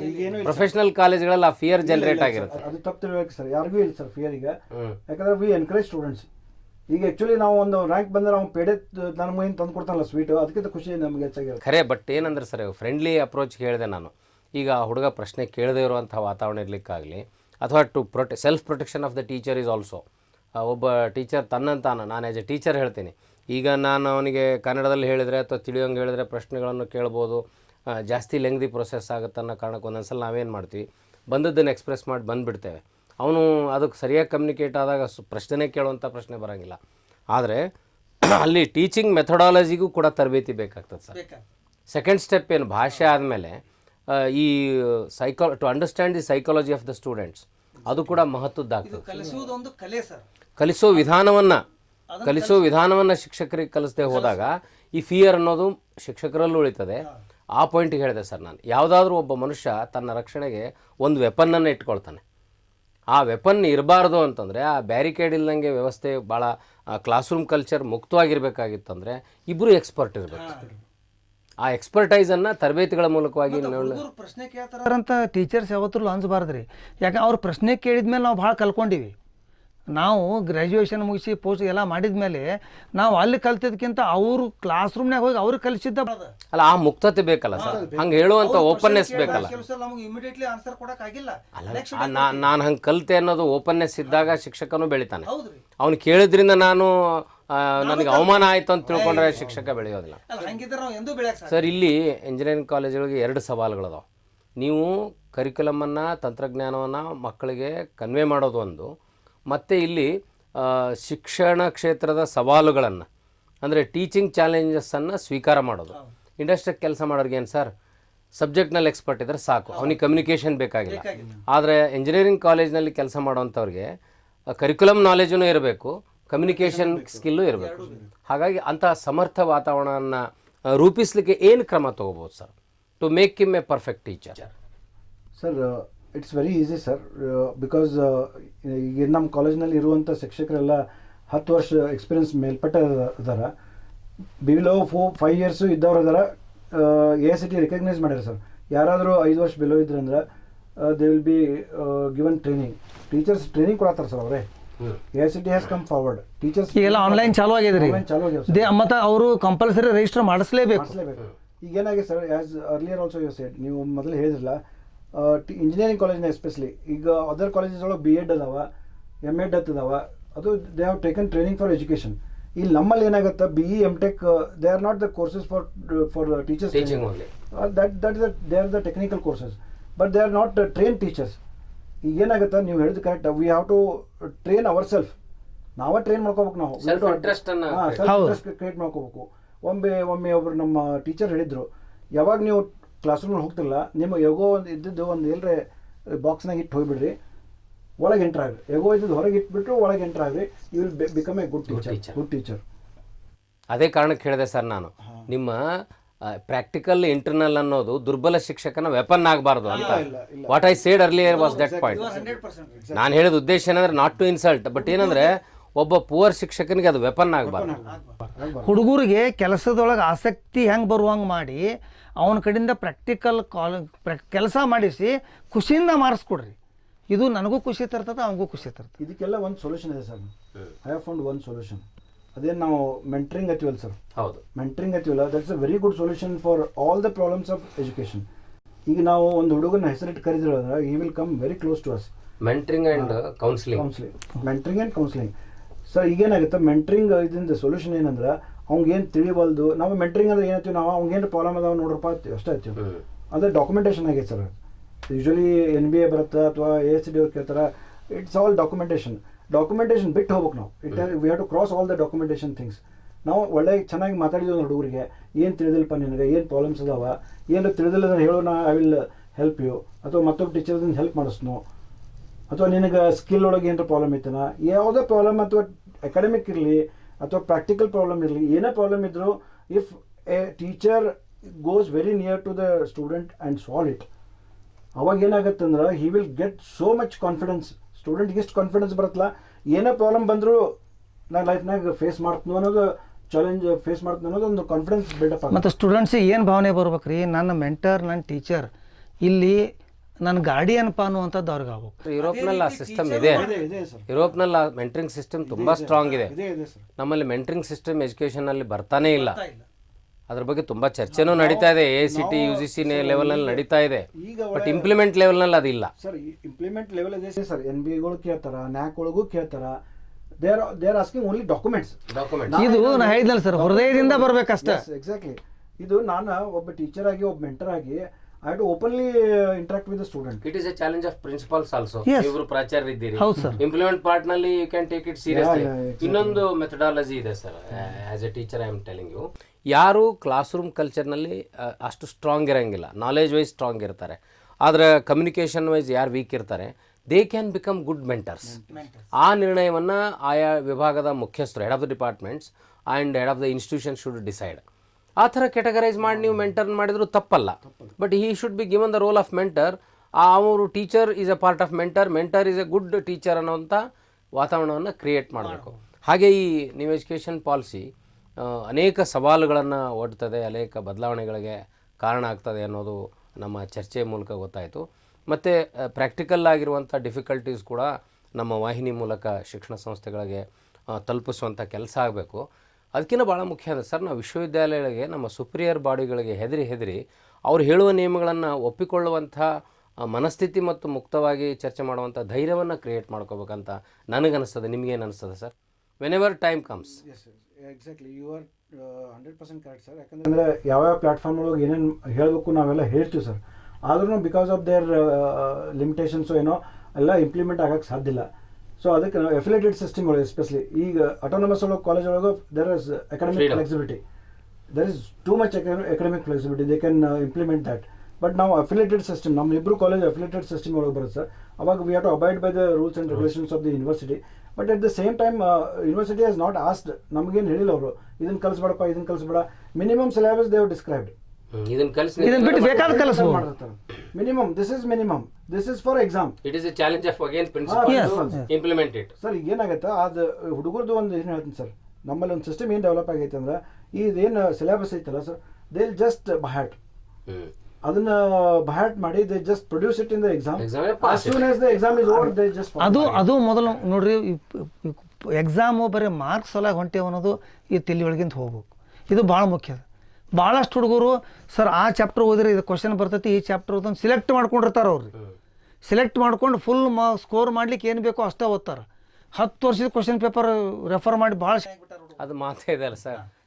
Today's education system is transformation from teachers notebooks to the students notebook to the examination paper without entering either minds ಅಂತ. ನಾನು ಎಷ್ಟೋ ಕಾಲೇಜ್ನಲ್ಲಿ ನೋಡಿದ್ದೀನಿ ಸರ್.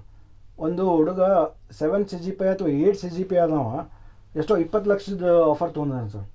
ಒಬ್ಬ 9.6 CGPA ಆದವ, he could not able to get placement. Score percentage is not important in the industry. Percentage is not important. ಅದು ಅವ್ರಿಗೆ ಏನು ಬೇಕಾಗಿದ್ದಿಲ್ಲ, ಇಂಡಸ್ಟ್ರಿಗೆ ಏನು ಬೇಕಾಗಿದ್ದಿಲ್ಲ, ಆ ಸ್ಕಿಲ್ ಈ ಹುಡುಗನ ಕಡೆ ಇತ್ತಂದ್ರೆ ದೇ ವಿಲ್ ಗಿವ್ ಪ್ರಿಫರೆನ್ಸ್. ಇದೇನು ಬೇಕಲ್ಲ sir, we have to identify. ನಮ್ಮ right kind of students should be identified and accordingly we have to train him. First class distinction student ಬಂದವ್ ಚಲೋ ನೌಕರಿ ಸಿಕ್ಕಿ ಹೋಗಿಬಿಡ್ತಾನೆ ರೀ. ಇನ್ನೊಬ್ಬ ಪಾಪ ಜಸ್ಟ್ ಫಸ್ಟ್ ಕ್ಲಾಸ್ ಪಾಸ್ ಆಗಿರ್ತಾನೆ, ಅವ್ನು ನೌಕರಿ ಸಿಗ್ಲಿಕ್ಕಿಲ್ಲ. ಅವನು 1 ವರ್ಷ ಪಾಪ ತ್ರಾಸು ಮಾಡ್ತಾನೆ. ಯಾಕಂದ್ರೆ ಅವ್ನಿಗೆ ಅನಿಸ್ತೈತಿ ನಮ್ಮದು ಚಲೋ ನೌಕರಿ ಹೋದಂತೇಳಿ. ನನ್ನ ಸ್ಟೂಡೆಂಟ್ಸ್ ಅದಾರಲ್ರಿ, ಇವರೇ ಸ್ವಂತ ಎಂಟ್ರಪ್ರಿನರ್ ಆಗ್ಯಾರ, ಇಂಡಸ್ಟ್ರಿಯಲಿಸ್ಟ್ ಆಗ್ಯಾರ, ಸಣ್ಣ ಇಂಡಸ್ಟ್ರಿ ತೆಗೆದಾರ, ಕನ್ಸಲ್ಟೆನ್ಸಿ ತೆಗೆದಾರ. ಆಮೇಲೆ ಅವ್ನ ಫ್ರೆಂಡ ಬಂದು ಇವನ ಕಂಪ್ನಿಯಾಗ ನೌಕರಿ ಮಾಡ್ತಾನೆ. Exactly, this is reality. ನಾವು ಬುಕ್ ವರ್ಮ್ ಆಗಬಾರ್ದು. ಎಸ್, ಇಂಜಿನಿಯರಿಂಗ್ನ ಮೇನ್ ಇಂಪಾರ್ಟೆಂಟ್ ಏನು ರೀ, ನಾವು ಕಲ್ತಂಥ ನಾಲೆಜನ್ನು ಹೆಂಗೆ ಅಪ್ಲೈ ಮಾಡ್ತೀವಿ ಅನ್ನೋದು ಭಾಳ ಇಂಪಾರ್ಟೆಂಟ್ ಹೊರತು. ಹೌದು, ಅದಕ್ಕೆ ವೆಸ್ಟರ್ನ್ ಅಲ್ಲಿ ಮಾರ್ಕ್ಸ್ ಕಾರ್ಡ್ ನೋಡೋ tendency attitude and knowledge is real. Application is engineering. Sir ಒಂದು ಇವೆಂಟ್ ಮಾಡಿದ್ವಿ ನಾವು, ಹೇಳ್ಬೋದಾ ಸರ್? ಹೇಳಿ ಸರ್. ಒಂದು ಕಾಲೇಜ್ನಲ್ಲಿ ಇವೆಂಟ್ ಮಾಡಿದ್ವಿ ಸರ್. ಒಂದು ಐಡಿಯಾ ಥಾನ್ ಒಂದು ಇವೆಂಟ್ ಮಾಡಿದ್ವಿ. ನಮ್ಮ ಹುಡುಗರಿಗೆ ಒಂದು ಚಾಲೆಂಜ್ ಕೊಟ್ಟಿದ್ವಿ, ನಿಮ್ಮಲ್ಲಿ ಐಡಿಯಾ ಏನೈತಿ, ಬಿಕಾಸ್ ಆಸ್ ನಾವೇನು ಡಿಸ್ಕಸ್ ಮಾಡತ್ತೀವಲ್ಲ, ಜಾಬ್ ಓರಿಯೆಂಟೆಡ್ ಬೇಡ, we have to create entrepreneurs ಅಂತ ಹೇಳಿ. ಆ ಆಸ್ಪೆಕ್ಟ್ ಒಳಗೆ we have thrown a challenge to the students. ನಿಮ್ಮ ಐಡಿಯಾ ಏನೈತೆ ಎಕ್ಸಿಬಿಟ್ ಮಾಡಿರಿ. So that has gone into the students and we were in doubt. ನಮ್ಗೆ ಗೊತ್ತಿಲ್ಲ ಎಷ್ಟು ಹುಡುಗರು ಪಾರ್ಟಿಸಿಪೇಟ್ ಮಾಡ್ತಾರೋ, we are not knowing. 51 team, ಒಂದೊಂದು ಟೀಮ್ನ 4 ಹುಡುಗರು ಇದ್ರು sir. Almost 200 above students have come up with small ideas. ಅಂದ್ರೆ ಹುಡುಗರ ಕಡೆ there is some ideas. We have to encash and encourage them. We have to put water and grow it. ಇವ್ರು ಹೇಳಿದಕ್ಕೆ ನಾ ಒಂದು ಎಕ್ಸಾಂಪಲ್ ಸರ್. ಇಲ್ಲೇ ನಿಮ್ಮ ಗದಗದ ಹುಡುಗಿ, ಆಕಿ ನಮ್ಮ ಕಾಲೇಜ್ ವಿದ್ಯಾರ್ಥಿನಿ ಪ್ರತಿಭಾ ಕುಲಕರ್ಣಿ ಅಂತೇಳಿ, ಮೊದಲನೇ ವರ್ಷದೊಳಗಿದ್ದಾಗ ಅವರೊಂದು 4 ಮಂದಿ ರೀ, ಒಂದು ಗ್ರೂಪು ಭಾಳ ಇಂಟ್ರೆಸ್ಟೆಡ್. ನಮಗೂ ಅವ್ರು ಕೇಳೋದು ನೋಡಿ ಖುಷಿ ಆಗ್ತಿತ್ತು. ಅವ್ರು ನಮ್ಮ ಹತ್ರ ಇಷ್ಟು ಬರ್ತಿದ್ರಲ್ಲ, ಸರ್ ನನಗೆ ಅದು ತಿಳಿವಲ್ತು ಹೇಳ್ರಿ, ಇದನ್ನು ಮಾಡ್ಬೇಕು ಹೇಳ್ರಿ ಅಂತೇಳಿ. ನಾ ಪ್ರಿನ್ಸಿಪಾಲ್ ಆಗಿ ನಾನು ಬಿಜಿ ಇದ್ದರೂ ಕೂಡ ಹೊರಗೆ ನಿಂದಿರ್ತಿದ್ರು ಪಾಪ. ಅದಕ್ಕೆ ಹೇಳಿಬಿಟ್ಟೆ, ಅವ್ರು ಬಂದ್ರೆ ಒಳಗೆ ಬಿಡ್ತು ಬಾ ಅವ್ರನ್ನ ಅಂತೇಳಿ. ನಾನು ಸಮಯ ತೊಗೊಂಡು ಅವ್ರಿಗೆ ಈ ಏವಿಯೇಷನ್ ಬಗ್ಗೆ, ಪ್ಲೇನ್ ಮಾಡೋದ್ರ ಬಗ್ಗೆ ಹೇಳಕ್ಕೆ ಹತ್ಕೊಡ್ಲಿ. ನಿಮಗೆ ಹೇಳ್ತೀನಿ ರೀ, ವಿದಿನ್ 6 months ಅವರು ಒಂದು ಏರೋಪ್ಲೇನಿನ ಡಿಸೈನ್ ಮಾಡಿ ಫ್ಯಾಬ್ರಿಕೇಷನ್ ಮಾಡಿ ಅದಕ್ಕೆ ಮೋಟ್ರು ತರಿಸಿ ಎಲ್ಲ ಮಾಡಿ ನಮ್ಮ ಗ್ರೌಂಡ್ದಾಗ ಹಾರಿಸಿ ತೋರಿಸಿದ್ರು ಫಸ್ಟ್ ಇಯರ್. ಅದು ಸ್ಕಿಲ್ ಅವ್ರು ಇಲೆಕ್ಟ್ರಿಕಲ್ ಸ್ಟೂಡೆಂಟ್ ಆ ಹುಡುಗಿ. ಅಂದ್ರೆ ಟ್ಯಾಲೆಂಟ್ ಕಡಿಮೆ ಇಲ್ರಿ, ಕಡಿಮೆ ಇಲ್ಲ. ಅವ್ರಿಗೆ ನಾವು ಸ್ಕೋಪ್ ಕೊಡಬೇಕು, ನಮ್ಮ ಕಾಲೇಜ್ನಾಗ ಅದಕ್ಕೆ ಫೆಸಿಲಿಟೀಸ್ ಕೊಡಬೇಕು, ಅದನ್ನು ನರ್ಚರಿಂಗ್ ಮಾಡುವಂಥ ಇದನ್ನು ಮಾಡ್ಕೋಬೇಕು. ಕಲ್ಚರ್ ಬೇಕು ಭಾಳ. ಅವಾಗ ಇನೋವೇಷನ್ಸ್ ಆಗ್ತಾವೆ, ಅವಾಗ ಇಂಜಿನಿಯರಿಂಗ್ದು ಖರೆ ವ್ಯಾಲ್ಯೂ ಹೊರಗೆ ಬರು. ಈಗ ನಮ್ದು ಒಂದು ಟಾರ್ಗೆಟ್ ಇದೆ sir, next year at least we have to have 10 startups in the college. Okay, ಅದೊಂದು ಗೋಲ್ ಹಾಕೊಂಡಿವಿ ಸರ್. ಹಿಂಗೆ ಸ್ಮಾಲ್ ಸ್ಟೆಪ್ಸ್ ಮಾಡ್ಕೋತ ಹೋದ್ವಿ ಅಂದ್ರೆ we can change the culture and students mentality also. ಈಗ ನಮ್ಮಲ್ಲಿ ಪ್ರೈಮಸ್ ಅಂತೇಳಿ ಅಮೇರಿಕನ್ ಕಂಪನಿ ಸರ್, ಅವರು ನಮ್ಮಲ್ಲೊಂದು ಇನ್ಕ್ಯುಬೇಷನ್ ಸೆಂಟರ್ ಶುರು ಮಾಡ್ಯಾರ. ಅವರು ಪ್ರತಿ ವರ್ಷ 6 ಹುಡುಗರನ್ನ ತೊಗೋತಾರೆ ರೀ. 6 ಹುಡುಗರಿಗೆ ಇಂಡಸ್ಟ್ರಿ ಪ್ರಾಬ್ಲಮ್ ಕೊಟ್ಟು ಅವ್ರ ಕಡೆಯಿಂದ ಮಾಡಿಸ್ತಾರೆ. ಅವ್ರಿಗೆ ಪ್ರತಿ ವರ್ಷ 1 ಲಕ್ಷ ರೂಪಾಯಿ ಸ್ಟೈಫಂಡು ಕೊಡ್ತಾರೆ. ಸೊ ನಮ್ಮಲ್ಲಿ ಈಗ 2 ಬ್ಯಾಚ್ ಹಂಗೆ ಹೊರಗೆ ಬಂದು ರೀ. ಡೈರೆಕ್ಟ್ಲಿ ಅವರು ಕೋರ್ಸ್ ಮುಗಿದ ತಕ್ಷಣ ನೌಕರಿನ. ಇನ್ನೊಂದು ಸೊನಾಟಾ ಸಾಫ್ಟ್ವೇರ್ ಬೆಂಗಳೂರಲ್ಲಿ ನಮ್ಮಲ್ಲಿ ಮೇಕರ್ಸ್ ಲ್ಯಾಬ್ ಮಾಡ್ಲಿಕ್ಕೆ ಅವ್ರು ಸಹಾಯ ಮಾಡಿದರು. ಅವ್ರದ್ದೇ ಒಂದು ಲ್ಯಾಬ್ ಮಾಡಿದ್ದೀವಿ ನಾವು. ಹುಡುಗರು ನೀವು ಬಂದು ಏನು ಬೇಕಲ್ಲ ಮಾಡಿರಿ, ಎಲ್ಲ ರೀತಿ ಎಲೆಕ್ಟ್ರಾನಿಕ್ ಎಕ್ವಿಪ್ಮೆಂಟ್ಸ್ ಇಟ್ಟಿವಿ, ನೀವು ಏನು ಬೇಕಾದನ್ನು ಕೆಡಿಸ್ರಿ ಮಾಡಿರಿ. ಇದು ಹುಡುಗರು ತಮ್ಮ ಸ್ವಿಚ್ಚಿಂದ ಮುಂದೆ ಬರಬೇಕು. ನಾವು ಭಾಷೆಯ ಇಂಪ್ಲಿಮೆಂಟ್ ದೃಷ್ಟಿಯಿಂದ ಅಂದರೆ ಸ್ಥಾನಿಕ ಭಾಷೆಯಲ್ಲಿ ಶಿಕ್ಷಣ ನೀಡಬೇಕು ಅನ್ನೋ ಆಯಾಮ ಇಟ್ಕೊಂಡು ಚರ್ಚೆ ಆರಂಭ ಮಾಡಿದ ಮೇಲೆ ಇದರ ಇತರ ಆಯಾಮ ಮತ್ತು ಈ ಹಿಂದುಳಿದ ಪ್ರದೇಶಗಳಿಗೆ, ಹಿಂದುಳಿದ ಗದಗ ಮತ್ತು ಲಕ್ಷ್ಮೇಶ್ವರದಂಥ ಹಿಂದುಳಿದ ಪ್ರದೇಶಗಳಿಗೆ, ಉತ್ತರ ಕರ್ನಾಟಕದ ಶೈಕ್ಷಣಿಕ ವ್ಯವಸ್ಥೆಗೆ ಪೂರಕವಾಗಿರುವಂಥ ಅಂಶಗಳನ್ನು ತಾವು ಇಬ್ಬರು ಮಹತ್ವದ ಸಂಸ್ಥೆಗಳ ಪ್ರಿನ್ಸಿಪಾಲರು ನಮ್ಮೊಂದಿಗೆ ಹಂಚಿಕೊಂಡಿದ್ದೀರಿ. ನಾನು ಉತ್ತರ ಪ್ರಭಾ ಪರವಾಗಿ ತಮಗೆ ಕೃತಜ್ಞತೆಗಳನ್ನು ಸಲ್ಲಿಸ್ತೇನೆ.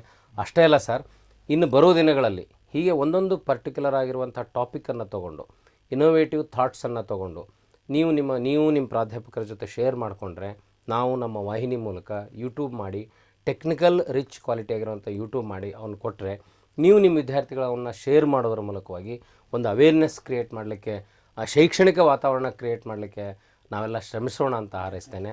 ತಾವು ಭಾಗವಹಿಸೋದಕ್ಕೆ ನನ್ನ ಪರವಾಗಿ ಮತ್ತು ಔಟಿಯವರ ಪರವಾಗಿ ಉತ್ತರ ಪ್ರಭಾ ವಾಹಿನಿಗೆ ಹಾಗೂ ತಮಗೆ ಪರ್ಸ್ನಲ್ ಆಗಿ ನಾನು ಧನ್ಯವಾದಗಳು. Thank you. ನಮಸ್ಕಾರ ಸ್ನೇಹಿತರೆ.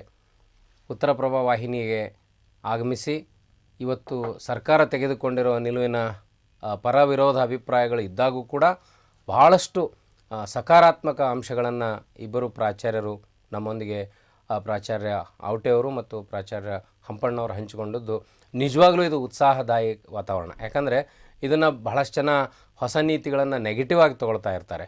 ಆದರೆ ಇದು ಸಕಾರಾತ್ಮಕವಾಗಿದೆ. ಇದನ್ನು ಜಾರಿಗೊಳಿಸೋದ್ರಿಂದ ಶೈಕ್ಷಣಿಕ ಗುಣಮಟ್ಟ ಹೆಚ್ಚಿಸಬಹುದು ಅನ್ನುವಂಥ ಮಹತ್ವಪೂರ್ಣ ಖುಷಿ ಪಡುವ ಸಂಗತಿಗಳನ್ನು ಹಂಚಿಕೊಂಡಿದ್ದಾರೆ.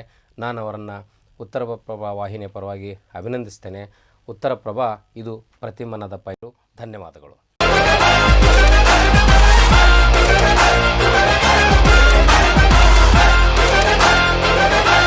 ಉತ್ತರ ಪ್ರಭಾದ ಎಲ್ಲ ಸುದ್ದಿಗಳ ಅಪ್ಡೇಟ್ಗಾಗಿ ದಯವಿಟ್ಟು ನಮ್ಮ ಚಾನೆಲ್ ಅನ್ನು ಲೈಕ್ ಮಾಡಿ, ಸಬ್ಸ್ಕ್ರೈಬ್ ಮಾಡಿ ಮತ್ತು ಬೆಲ್ ಐಕಾನ್ ಅನ್ನು ಒತ್ತಿ.